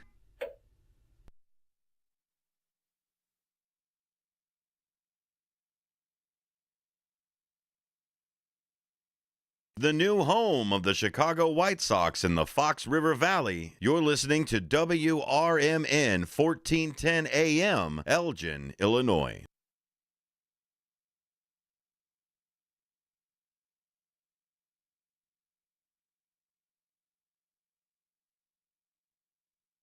This is Larry Jones, and I'd like to talk to you about my bank, American Eagle Bank in South Elgin. Has your bank changed names in the last 10 years? Is your bank another faceless branch with headquarters in another city? Are you tired of earning next to nothing on your savings account or certificates of deposit, or does your personal banker treat you like a stranger? If you answered yes to any of those questions, then you're ready for a new banking experience, and American Eagle is the place for you. American Eagle is a locally owned independent bank that's rooted in the community, and American Eagle customers are greeted by name and treated with the respect that they deserve. American Eagle has an innovative program, Eagle Savings, that teaches your children to save while earning prizes and rewards. American Eagle offers great rates on certificates of deposit. My bank is located in South Elgin on Randall Road between the Target and Caputo's and is open Monday through Saturday. Give them a call at 847-742-7400, and a real person will answer the phone. American Eagle Bank, a place where you matter. Flag Day is the appropriate date, and we're celebrating 250 years of the Army, a great service. And the march gets underway at 6:30 p.m. Eastern Time tonight. Caitlin Clark ready to play again, meaning the Indiana Fever will have their best player in the lineup in time to play the reigning WNBA champion New York Liberty. That game set for this afternoon. More from townhall.com. Wesley Financial Group is not a law firm. Hi, I'm Chuck McDowell, the timeshare cancellation guy and founder of Wesley Financial Group, and I want to set the record straight. I am not an attorney. I've never wanted to be an attorney, and the truth is I really don't even like attorneys. If I sound like an attorney, I apologize. But what I've learned in my 15 years in the timeshare cancellation business is you don't need to be an attorney to get folks out of their timeshare. At Wesley, we've helped over 40,000 families cancel their timeshare, and I want to share with you how we do it. Just give my office a call. I guarantee if we take you as a client, we'll get you out of your timeshare, or you'll pay nothing. Attorneys, this was meant to be funny, so please don't sue me, especially my friend Kenneth from Black River Falls, Wisconsin. Call now for your free timeshare exit info kit. 800-613-5454. 800-613-5454. 800-613-5454. The latest effort by Congress to regulate college sports is generating partisan outrage. Democrats say Republican-led draft legislation to regulate college sports would claw back freedoms won by athletes through years of litigation against the NCAA. 3 House committees are considering legislation that would create a national standard for name, image, and likeness payments to athletes and protect the NCAA against future lawsuits. NCAA President Charlie Baker has said he supports the draft legislation. There was little indication that any bill advanced by the House would generate enough Democratic support to surpass the 60-vote threshold in the Senate. I'm Gethin Coolbaugh. Oil prices leap and stocks slumped on worries that escalating violence following Israel's attack on Iran's nuclear facilities and military targets could damage not only the flow of crude oil around the world, but also the global economy. Breaking news and analysis at townhall.com. Correspondent Hayya Punjabi reports on an update to one of President Trump's first executive orders. President Trump's order looked to require documentary proof of citizenship for everyone registering to vote for federal elections. It also said that mailed ballots could only be accepted if they were received by Election Day. The Massachusetts judge says the Constitution doesn't grant the president any specific powers over elections. Democratic state attorneys general called the Republican president's executive order an overreach and unconstitutional. The White House defended Trump's order as standing up for free, fair, and honest elections. I'm Hayya Punjabi. Meta is making a $14.3 billion investment in artificial intelligence company Scale and recruiting its CEO to join a team developing what they call superintelligence at the tech giant to put more of a focus on AI efforts. More on these stories at townhall.com.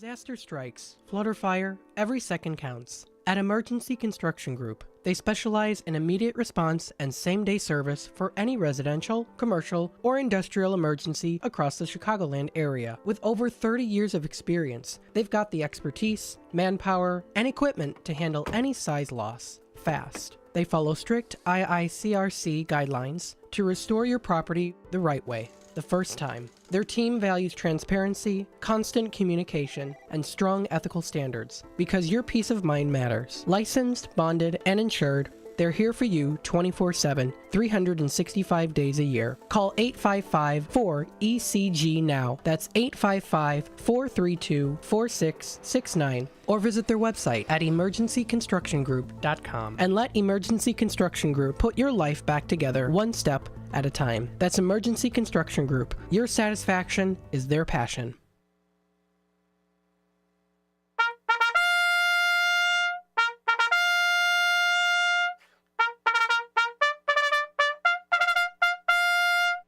Fixed bayonets, comrades, and we're back with the Chief Guard of the Republic radio shout-out show. I still don't have any veterans calling in. That's probably because they're out there for Flag Day.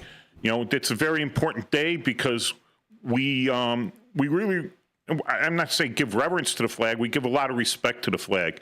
I stood out there for a month. I had morning and evening garrison flag duty, and I had 8 people to fold that flag. It's a large flag, and you really learn respect when you're doing it properly. It's very heartwarming. And I know today in Schiller Park, they did a flag retirement ceremony. There's a very specific way that you have to retire a flag. I'm not saying destroy a flag, but it's retired by fire, but in a respectful way. A lot of times they'll disassemble the flag into its components. And then because it's no longer a flag, it's just the components of the flag, then you dispose of it by fire. And a lot of times we'll take it over to the bulk of the flags. We'll do one ceremony and then take the bulk of the flags over to after we put them into their component parts, we take them over to the crematorium and they respectfully burn them there. All right, so, you know, we always salute the flag as we pass it by. Back in the day, on the military bases, they would stop all traffic. Stop it when you had reveille and when you had to the colors and retreat. So all the traffic would be stopped by the MPs, and you would expect it to get out, park your car, put your car in park, get out, face the flag, and salute it. If you couldn't see the flag, you faced where the music was coming from. All right? And, yeah, our flag represents this nation, and this nation for freedom, and a nation. A nation. It represents our nation, our flag. It didn't say Flags of the World Day, all right? It represents our nation. We are a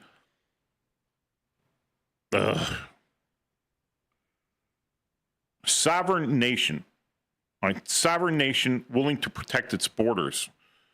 A nation without borders isn't a nation. It's a free-for-all, right? Right. Just a free-for-all. Whoever has the most popular or the most populist people that can circle the wagons, you know, whoever's the most ethnocentric wins. So when we talk about the National Guard again being called up in California and Texas, and being in a lot of places being called up in to prevent the violence, you know, to keep it peaceful. And a lot of these people aren't going to go out and stand around and walk around in a circle for 24 hours, 36 hours, 72 hours going, no, you know, no, what do you call it? No something, no peace, no justice, no peace, no justice, no peace. They get tired of that a while. It's not exciting. It's boring. Start suffering from ennui again. So you attack some police officers, some law enforcement officers, some federal law enforcement officers, because for the past several years, one of the reasons I retired from the police department was because you couldn't win. You absolutely couldn't win. You could do your best, and they twist it. They would twist it because you had the one thing they didn't have. You had some swagger out there. You had confidence. You had the integrity. You had the respect of the people. They couldn't stand that. They couldn't stand that. It poked every nerve they had. So what did they do? Rather than build themselves up to be like you, to have some integrity, right? They start tearing you down, and they use their power to do it. And so you become an easy target because they throw a brick at you. Oh, it's cool because that's what they get paid for. That's what I've heard. I heard a judge tell me that. You know, I was fighting with a guy, and my dress pants got ruined. You know, those are $80 pants back then. People don't think that's a lot of money, but it was, right? And I asked the judge to have this guy pay restitution because he could afford it. And he says, that's what you get a uniform allowance for, officer. I told him, you know, Your Honor, that goes for groceries to feed my kids. You know, that doesn't go for uniforms. And so now people don't have that fear. They don't have that respect because the press will always turn it on them. I saw in the news that a baby had got tear gassed, right? I says, who brings a baby out to that? A dimwit. A dimwit. If you're a mother and you're like, I'm not going anywhere near that. A dimwit. Yeah. A dimwit. Or someone that's willing to use somebody that shouldn't be a mother. Someone that's so sociopathic that they're willing to use a baby as a shield. And yes, I've seen it happen. I've investigated cases where they've done that. Yes, absolutely. It happens out there. So, and then the press goes, oh, look at the brutal police tear gassing a baby. And my first response was, look at the dimwit using a baby as a human shield. She should be in prison. You have to be a certain age to demonstrate? Nope. I don't know. But it's peaceful, and that's why we got a curfew in LA now, because it's peaceful and it's not happening. So we got a caller in. Welcome, caller. Hello, caller. Yeah, how you doing? Mike and Paul? Hey, Larry. Yes. How you doing? Everything went well today. What I understand is this, okay? When you send out the National Guard to preserve law and order, you hear these people like Newsom and Bass saying they're causing the problem. How would you cause a problem when you're there to preserve peace? Are you saying if they weren't there, these people were not going to riot? Well, remember what Mayor Daley said. Yeah. The police are not here to create disorder. The police are here to preserve disorder. That was because of his Chicago inflection. That was the dis-dees dem in those days.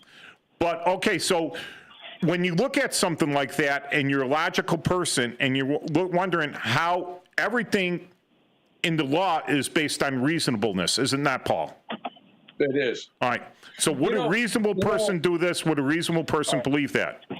You know, I'm gonna go out on a limb here, and I'm glad Larry's on here too. You know, I was remembering something. I just checked it out. I was remembering something from law school because there had been a case where the Border Patrol, the Border Patrol can search you. They could stop you anywhere, okay? Because they're on the border, you know? And there was a change in the law where they allowed the Border Patrol to go inside of the states, okay? And the law is now that the Border Patrol has a 100-mile zone, okay? And it can go anywhere looking for illegals. Within 100 miles of the border. That includes coastline. That includes artificial natural borders. It's 100 miles. Why aren't we doing that? Well, they were doing that when I was down in Arizona for the military. All right. But I mean, as long as Newsom is so much that this wasn't, or Bass, that this wasn't necessary. Larry, you got to turn down your radio. Turn down your radio, Larry. Yeah, I tell you what. I thank you guys. I'm gonna just hang up and listen. All right. Why aren't they just going in there? Why aren't they allowing the Border Patrol in there? First, okay, so you know what? To me, that is sedition. What does a reasonable person think about that? Now, you have your city's been burnt down, and what are the reasons for it? Well, Gavin Newsom has some reasons. He says they're burning it down because these are good citizens. These are citizens of the United States that are against the overreach of the federal government in deporting non-citizens of the United States, that all these people causing this damage are, all right, exercising their constitutional rights because they don't believe the laws in place are fair, all right? That's what he says. That's what he's going to say, all right? Where another person would say, wait a second, why would a citizen, like you talk about the local reporter that lived in the community, whose parents probably owned a business and it got trashed, why would these citizens trash their own businesses, the people that live here, on behalf of someone that hasn't paid a dime in taxes, all right, that hasn't done anything positive, that has lived off the public dole? Why are they demonstrating on their behalf after they put all this work in? So you got to say, this guy who believes that has got a screw loose, because that seems very unreasonable to me. And if you took 50 people and you explained this in context, they would say, no, that's unreasonable, but that's the elected governor. Well, you know, it's worse than that, because I'm old enough to know that this stuff happened before. It happened in 1964. It happened in 1967. It happened in 1968. The west side of Chicago never recovered. Detroit never recovered. Watts never recovered. Oakland, California never recovered. They're falling into the same trap. They're being manipulated by the outside forces to create instability and a disabled government. And then they're the ones that are going to lack the services. And it's done to keep them underclassed, to keep them beholding to the monarchy of tyranny. And that's what it is. It's a foreign monarchy of tyranny that's influencing our people to destroy themselves, to never recover. And the sad thing is, it's being fueled now by certain educators and unions that somehow feel they're going to benefit from this, and they never will, and it's going to further destabilize. Well, they do society. benefit. It's a few people, decision makers, that benefit on this. All right. That's right. It's the 8 people in the room somewhere, wherever they are, that make the decisions on all the high level stuff. All right. So you have the border there, and it's a rather porous border, and you have an on-tariffed, on-taxed product going across the border, and you're making a fortune on it because it costs you a dime to make and sells for $10. And that's all money that you don't pay taxes on. It's pure cash. It's the US dollar that's coming back into your pockets. They don't accept pesos for this. They don't accept yen. They don't accept rubles. They don't accept rupees. They don't accept dinar. All right.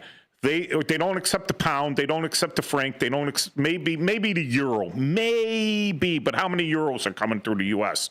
You know, they accept the dollar, the cash dollar, the big head $100 bill. That's what they want. All right. And this is a lot of money, not a little money. All right. It's a product. They make a huge profit off of it. All of a sudden, the border is closed. It's closing. Your people that are running this stuff up, right? So I could put a couple tons of product on a truck. The truck gets stopped, the doggies alert, I lost all that product.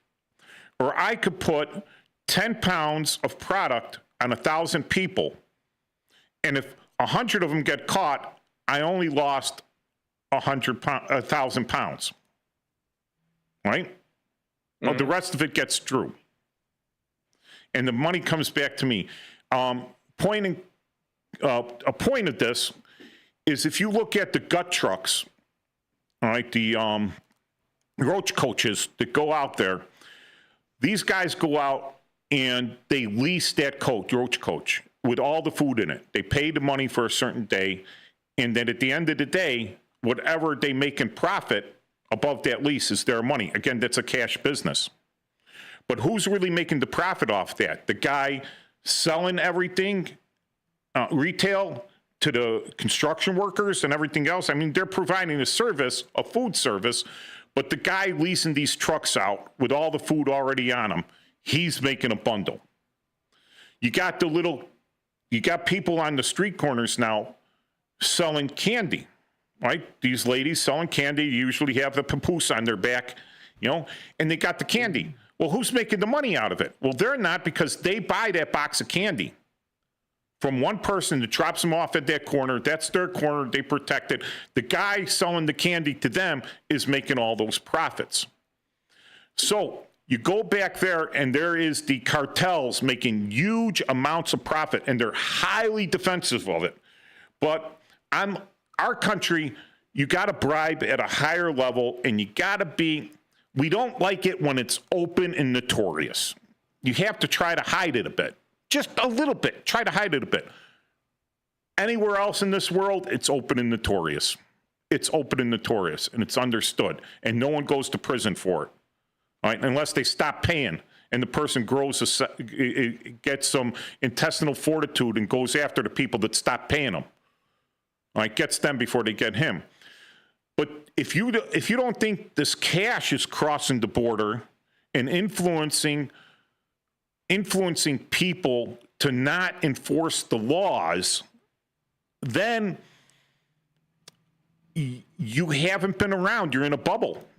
You're not looking at it. You're not seeing reasonable. Why is this happening? What is the base reason that it happened? I said, as a detective, I could catch the guy that did it. That's easy. That's easy. Explaining to the jury why he did it, that'll convict him. You can know how he did it. You could have absolute proof how he did it.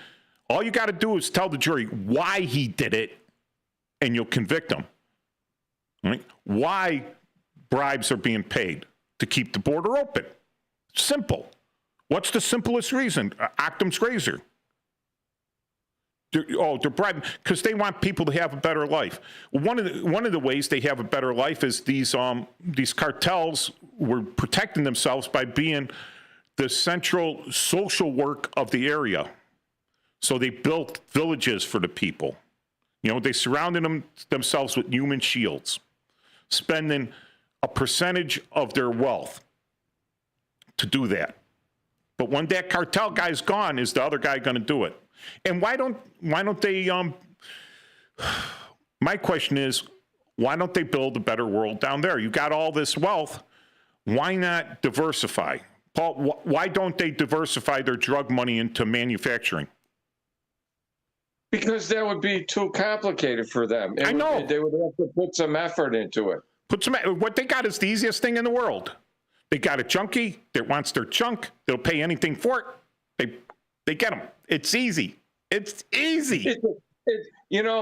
I put so many people in prison and for some complicated schemes that they had to devote. If they devoted that energy into a legitimate job, they'd have been successful. Yes. But it was easier for them to make the money that way, and then not have to report anything, not do the. So they chose the easy way, and then they went to prison for the easy way. And that's what should be happening to these people. Yeah, it should be pretty easy, And I don't understand why, if it's so good over there that they're flying that flag here, why they're not back there. Okay, let's go to Occam's razor again. You know why they're doing it? Because they're being paid. Right. All right. And you know why? Also, because it's not so good over there. They, what they say, one guy with the sombrero, he was being interviewed, and he's he's full-blown communist, right? And he actually said, it's not going to be that communism like Venezuela or Cuba. They weren't doing it right, and that's always the question, right? No one's doing it right. Or the Soviet communism. It's going to be the California communism. It's going to be the best part. It's going to be best, right? Yeah. But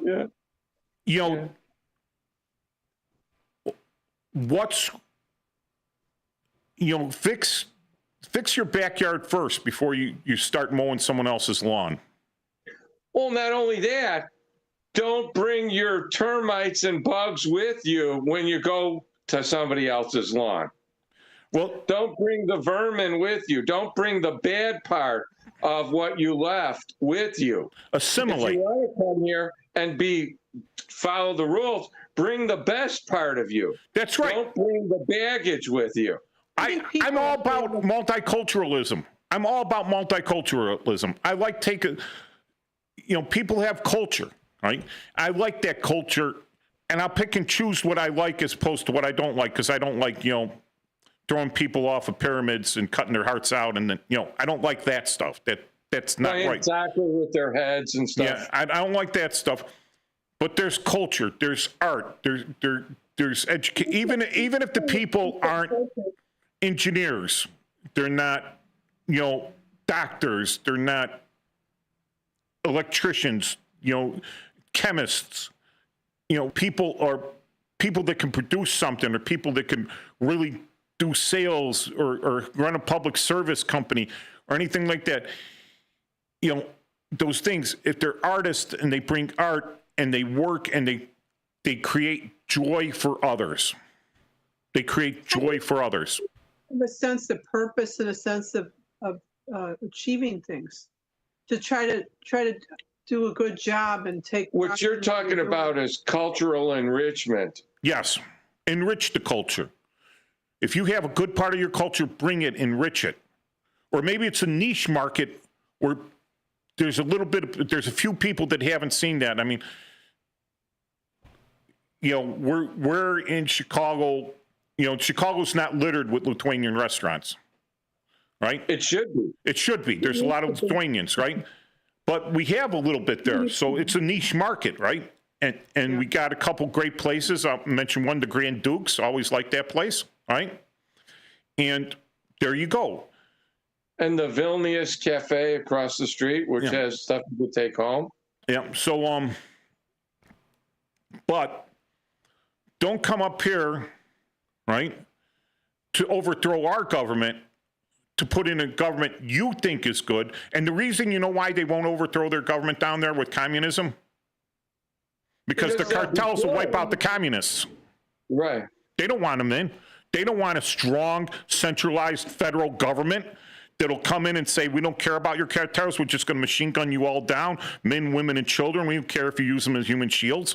We're just going to wipe them out because we don't like you, and we're going to take control of your drug enterprise like the Chinese did. We're going to take control of that nice niche market you got there, and we're going to pump it into the United States. Would they overthrow their own government doing that? Because no, the cartels won't let them. But will they let them try to do it up here? Well, they're trying. Not in a super armed, with firearms and weapons of mass destruction and organized, combat troops. They're not trying to do that yet. They're trying to psyop it. They're mostly trying to influence through money. And they get the money from the cartels, because the cartels, it's in their whose best interest is all this crap all this stuff going in on the border, all this stuff happening, in exactly whose best interest? Where do all the funky strings from your lean matrix diagram, pictures, charts, phone calls, radio shows, everything else, where did they all come back to? The gangsters in the other place. The gangsters and the cartels, right? It benefits them. It behooves them. Those are the guys that Trump wants to make international terrorists, because they are. They're probably the biggest threat right now. If you close down that border, you're gonna starve them out. They'll be out of business. Yep. And we'll be back for the last quarter of the Chief Guard of the Republic show.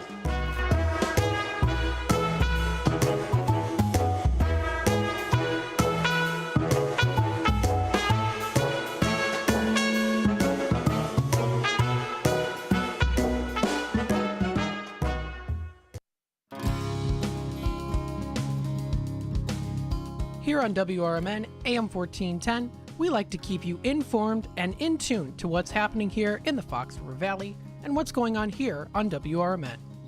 We recognize the importance of local radio to be a part of the conversation and to be a part of the community for the community.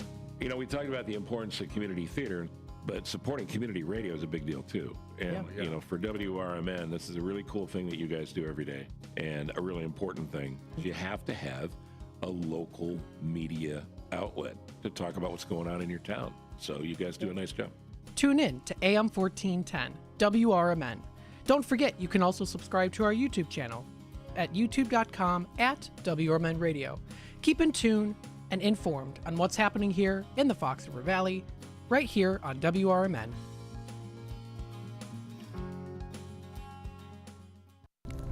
If your idea of therapy involves a fishing rod, a tree stand, or a campfire, then you need American Outdoors Radio. Host John Cruz speaks your language, whether it's about the best lures, tracking game, or that one buddy who always forgets to bring the beer. John's got the tips to sharpen your aim, the hacks to pack lighter, and the stories to keep you entertained. Again, that's American Outdoor Radio with John Cruz. Saturdays at 7 a.m. on WRMN 1410. Or stream it at WRMN1410.com. Get ready to outfish, outhunt, and outcamp them all on American Outdoor Radio with John Cruz.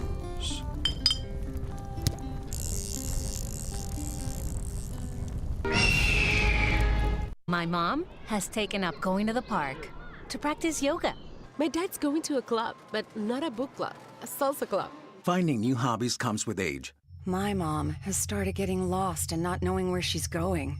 Becoming lost or disoriented doesn't. Confusion with time or place may be a sign of Alzheimer's. An early diagnosis can help improve the quality of life for your loved one. Learn the warning signs of Alzheimer's at 10signs.org. Brought to you by the Alzheimer's Association and the Ad Council. Looking to set sail on your dream vacation? Cruises International has you covered. Specializing in land and sea getaways, they're here to make your vacation unforgettable. Located at 1721 Moon Lake Boulevard in Hoffman Estates, they offer personalized service with a global network of specialists to ensure your trip is tailor-made just for you. Call today at 800-255-7447 to speak with a cruise and vacation expert. And don't miss Travel Tuesdays on WRMN AM 1410 every first Tuesday of the month from 11 to 12 p.m. on Out to Lunch. That's Cruises International. Your vacation, your way. If you turned 65 recently like me, it's important you find a Medicare Advantage plan that gives you the coverage you're looking for. But finding one can be difficult. The best thing I did, and I suggest you do the same, is call a licensed insurance agent and let them walk you through your Medicare Advantage plan options. There are so many benefits you have access to, so make the call now and let the representatives explain everything to you. Our licensed insurance agents can offer you a variety of Medicare Advantage plans. Plus, the call is free, the information is free, and there's no obligation to enroll. We're here to make it easy for you to select a Medicare Advantage plan that may work for your needs. Finding a Medicare Advantage plan can be easy if you do what I did. Make a quick call right now to learn more. Thank you. 800-433-3082. 800-433-3082. 800-433-3082. That's 800-433-3082.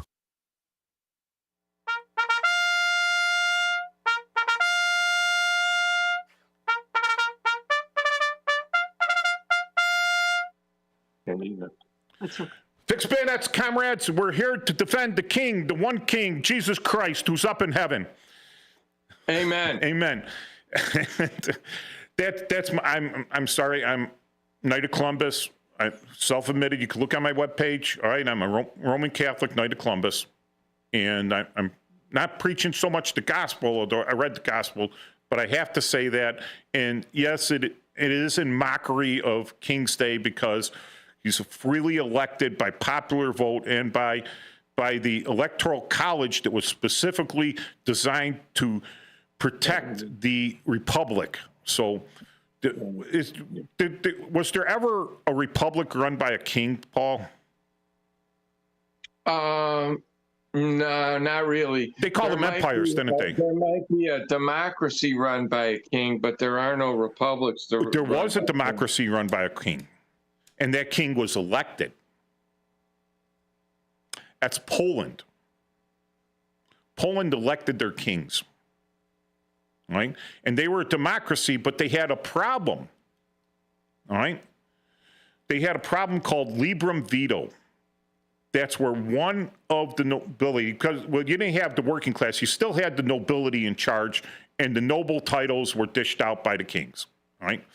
And the nobility was in charge in the Diet and the CM, and if one person voted no, then the measure didn't pass. So that was a big problem.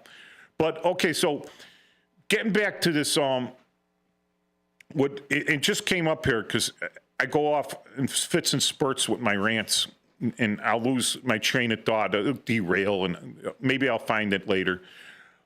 But human trafficking, and let's use the good word for it, the old word, not the good word, but the old word, slavery, all right? You have people coming up north, and I have a heart for them, yes. They live in countries where they have little to no hope. It's very bleak. Their existence is bleak. And they're not organizing enough in their own country or have the proper organization, or the country that makes their existence bleak is so overbearing on them that they can't organize, that they do have, that the country has a good intelligence, and that intelligence organization is there to keep the despots in charge. So for whatever reasons, they're able to get out, they're able to come up north, maybe for a better way of life. Because they have nothing back in where they came from, and they were incapable of organizing to change everything. They're up here and they become, what do you call it? They become slaves, almost willing slaves. They have thrown themselves into the circus. Right? They throw themselves into the circus there, and hoping that they'll stay alive long enough to be the top gladiator or to get out. And there are people that take advantage of them. Right? So one of the things is, why aren't the U.S. citizens that provide aid and comfort, but also employment, and are benefiting off the labor of these illegals? They are benefiting off the labor of the illegals. The exploiters. They're exploiting. They're highly exploitive. Much like drug dealers, they have a simple thing to sell, drugs, they make a huge profit. Well, you have labor to sell of people that are working for pennies on the dollar, but you're charging dollars on the dollar. So you may pay them $1 an hour, $5 an hour, but you're making $20 an hour off their labor and a couple of these. And then you're able to cook the books, or for whatever reason. But when it's proven that you have benefited off the labor of illegal aliens that were not here to work, that were not here legally or had no legal right to work here, then you should pay the consequences of that. You should go to prison because it is against the law. And you should be fined appropriately, or your profits seized and returned to the government. If that doesn't happen, for the same reason, because these people on the other side of the border that benefit from essentially slavery, they benefit from it. They make such huge profits that they're able to influence. By influence, I mean BRIBE. So that's how I spell influence. Is that how you spell it, Paul? That's correct. They bribe the people. Or pinstripe patronage, or what do they call it? where you benefit your relatives, if not yourself. I can't think of the term now, but where you're benefiting your relatives, not yourself. Yes. So at one point, the law enforcement was told to look the other way, right? Because primogenitor. People were benefiting from this labor. All right. Now it's not so much. It's going to be out in the open, right? And law enforcement will not have any credibility left if they continue to look the other way. Because, okay, these people are being paid by who? Well, it's illegal for them to be paid by this guy. So why isn't this guy, gal, or why isn't this corporation being fined? Why aren't the officers of the corporation in prison? Right? So at one point, so the only way the people you have to influence, BRIBE, are the press. Because the press is going to sit there and make law enforcement, like they always do, because it's the easy target, make law enforcement look bad. They're going to be the bad guy. And these are just poor oppressed people. What they don't say is the people that are bribing them are the ones oppressing the people. If you think that lady on the corner selling candy bars, right, is keeping that money, you're simple. All right? It's the guy that's selling those boxes of candy to those ladies every morning, and they only keep, right, what they make in addition after they pay for that box of candy. Well, you know, I'm familiar with one that shows up at different corners and all over the south suburbs. And I've always noticed that there seem to be some. We've seen people get dropped off. Oh, absolutely. Some gang members I don't know who it is. Work in the area maybe that are part of this. And so it's pretty bad. It's slavery, and we're encouraging slavery in the United States. And who's important to slaves? Are the drivers that encourage it, thinking that I'm so good I helped somebody today. Yeah.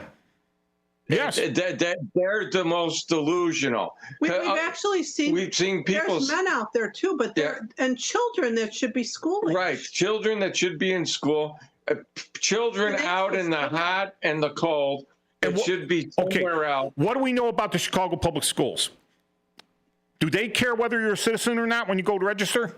No, because they get paid by how many students are in their classes. And when that kid goes to school, does he get fed? They get all their meals that the taxpayers pay for, whether they can afford it or not. Yeah. So why are these kids out there? So that's like child abuse. And people, well, they're afraid their kids will be taking care of them. And when was the last time the Chicago Public Schools called ICE on someone? They prevented it. So it's not a reasonable argument. See, if I was doing a child abuse case on that, and the lady, through an interpreter, and maybe she spoke fluent English or whatever, said, well, I was afraid that immigration would come get me. I said, well, I don't believe that. But now, guess what? I will take your kid away from you and we'll deport you. You know, or we'll send you back, raise your kid over there the way they let you. But it's a heartstrings thing. It's a psyop. It's like feel sorry, but it's a modern slavery. That's flat out it. Modern slavery. Even a lot of these guys collecting out there, regular guys, what do you call it, Caucasian guys out there. You know what? Those corners are bought and paid for. Right? And they put them out there, and now they got to pay protection so they could work that corner. They got to pay some. So you give that guy money, he's paying money to a guy that's protecting his corner for him, that he thinks that guy actually owns the corner. But he's allowed to beg out there because this guy, well, look, we got more Christians proclaiming the day. We call this Christian Day too, Flag Day and Christian Day. You know, so I want to get that word out there to people, all right? Don't encourage the slavery. don't feed the polar bears, right? Don't feed the pigeons. Don't encourage the slavery. Remember, Mike, if you give a pigeon food, you feed him for a day.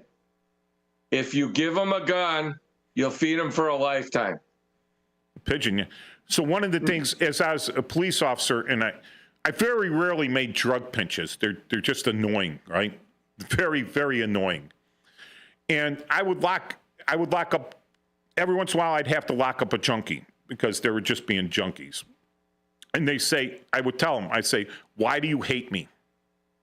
They go, I don't hate you, officer. I says, no, you absolutely hate me. You despise me. You want my kids to starve and you want me to die. They go, what do you mean? I says, well, you give these guys money, they buy guns, and to protect their drug business, they shoot and kill me with the money you gave them to buy the guns. So why do you hate me? They don't see it that way, right? So what are you doing when you pay for these people? And here's where the human compassion and personal responsibility and everything crosses over, right? There's a crossover there. But it's contradictory to the things there because your human compassion should be, this woman, should not be a slave of this guy. And she's going to remain that slave so long as you give her money to pay him or to pay her or pay, okay, I'm not trying not to be misogynistic here.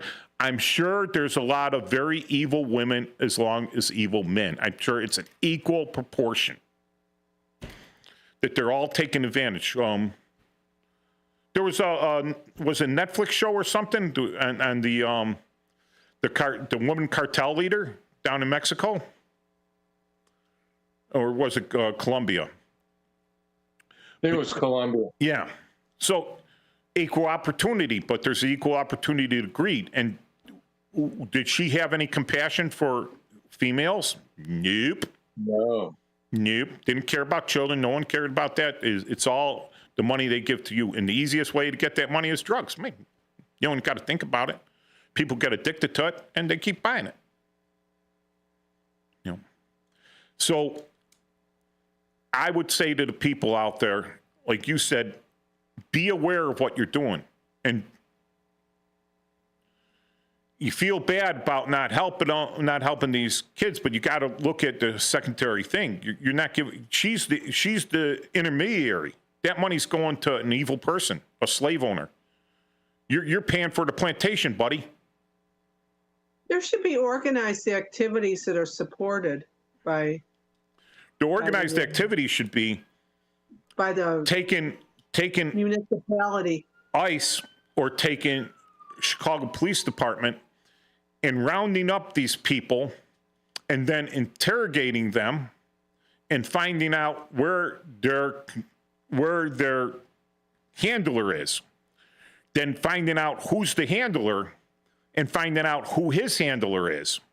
And then take these people compassionately,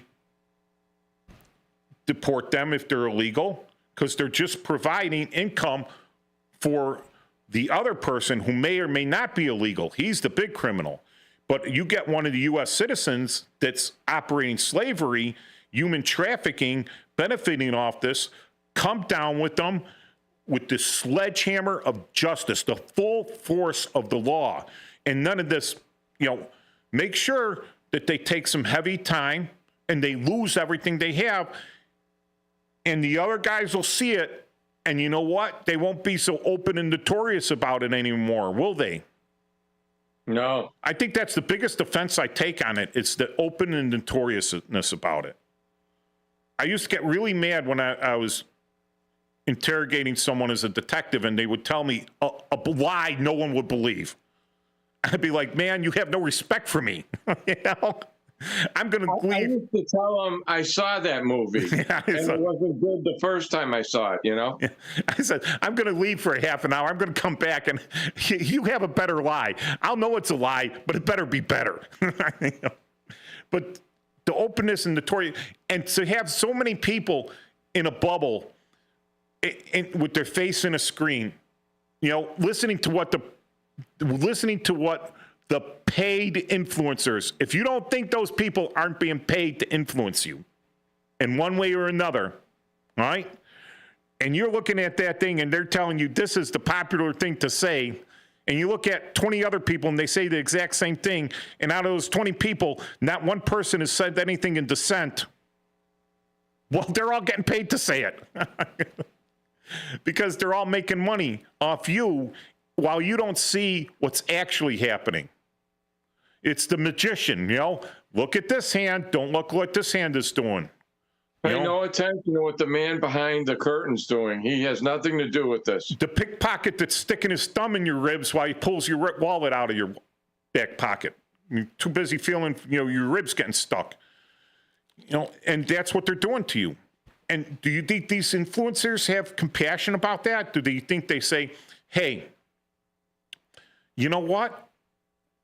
I could see for reality. I'm looking at the other side of the deal here, and you know what? They got some good points. These people aren't making any money. When I go to a restaurant or somewhere, and you go to the ballpark, you can't use cash anymore. It's got to be like the credit card. And they ask you for a tip, right? And first thing I asked the girl or the guy working there, I says, do you really get that money? Because I ain't giving a tip if you don't get the money. You know, some of them are like, oh, yeah, we do. You know, if they say no, I says, then it's just going to the boss. He's just making extra profit. And he's benefiting, he's oppressing you with the machine, with this credit card thing. Because if I paid cash and gave him a cash tip, the guy could just put the cash tip in his pocket. So the people that don't, they're guilty too, at a certain level. But how do they feel that guilt about themselves? They have to have an innocent die because of their actions, like in the Count of Monte Cristo, right? The innocent died. Sure, you got justice and everything, but an innocent had to do that. Was he deserving of that because of what this other guy did to you? And then we get into the crime of punishing the sons for the crimes of the father. How do you get off with that? Unless the son is just as bad as the father, but you have no proof of that with a 7-year-old child. You know, so the people that cannot feel remorse, embarrassment, or shame about their actions because they're getting paid money, try to avoid that. And it happens on both sides. There are a lot of conservative radio talk show hosts I will absolutely not listen to because I'm like, nope. I've caught them a few times listening to what they said and knowing that they said something differently, and it's just because the way the winds blow, you know, and I says, okay, no credibility. You're doing it for the money. You're not doing it out of compassion or anything. You're simply, this is your niche. This is your stick. And I hope I'm not coming across that way. You think, Paul? If anyone, no, you're speaking the truth. I don't want to be confused with There's a lot of people that are will give you a story while they're making money, and then they don't even believe the story they're telling you, but they pretend to just to keep their audience rolling. Yep. Yeah, and that when that comes out, that reflects bad on everyone. You know, that case I was telling you about the 100 miles from the border it's a Supreme Court case. It's U.S. versus Martinez Fuente, 1976. So that's been in effect for almost 50 years, and we're not using it. Well, like I said, I was down in Arizona, all right, and I was on my way from Tucson to Fort Huachuca. And that's considerably far from the Mexican border. I think Fort Huachuca is maybe 40 miles from the border. But I was between Tucson and Fort Huachuca, and I got pulled over. And they had a big border patrol roadblock there. You know, I get pulled over, and they look at me, and they're just like, ha, ha, ha, ha. You know? Showed them my military ID. They're like, yeah, you go ahead. Because, you know, I'm not swarthy enough. You know, and I'm, you know, but in Miami once, I got stopped, in the airport, and they held me for like 6 hours. I had my passport, I had my military ID, I had my government orders, my ticket. They just held me there for like 6 hours, and then they said, "Oh, you came back clear." I says, "That's good, because I'd hate to have to arrest myself." I don't know what they were thinking, you know. They give you dinner? No, and I was almost late for work that night. Because so they don't just pick on swarthy people. Everyone could be, but yes, okay, so that, one of the other things, we got 3 minutes. Do we got a caller? Yeah, we got a caller and 3 minutes left. All right, we take the caller for the 3 minutes as long as you called in. Hello? Yeah, it's Cleveland Dennis. Hi, Dennis. Hi, Dennis. Hi. I've been leaving comments, on the YouTube feed, but it's a powerful statement you guys are making. I mean, it's a knockout. I mean, you should be having this broadcast everywhere and anywhere, because it's a sense of reality. That's all I got. Enjoy the show, and thank you for the time. Thanks, Dennis. As long as Dennis called, I want to give a shout out to Gary, the woodworker, and my cousin Janine, who's out there listening, and anyone else that might be listening to my show and Paul's show. We like to send shout outs to our loyal listeners and people that comment to us during the week and say what a good job we're doing. We really appreciate you all, and we hope that some of you will call in, and we hope that at the very least we're thought-provoking and you learn something. If you think of something or learn something new every week, then we're ahead of the game. And I've been learning a lot. And then, yeah, I'm gonna have issues, because I'm having some snapbacks now, some flashbacks on stuff, some pretty brutal stuff. But yeah, so we'll be back next week on the wonderful 1410 WRMN out of Elgin. See us at WRMN1410.com. And as always, you can watch all of our old shows on Chief Guard of the Republic channel on YouTube. So I've got them all uploaded except for this show. Happy Flag Day. Happy Flag Day. God bless America. Happy birthday, the Army. And happy birthday to the President. And happy King of the Universe, Jesus Christ. Amen. Amen. We good? Fox River Valley, I call that place my home, boom, boom, boom. Fox River Valley, no more will this sky roll. I've been north, south, east, and west, but there's one place that I love the best. It's Fox River Valley, I call it my home.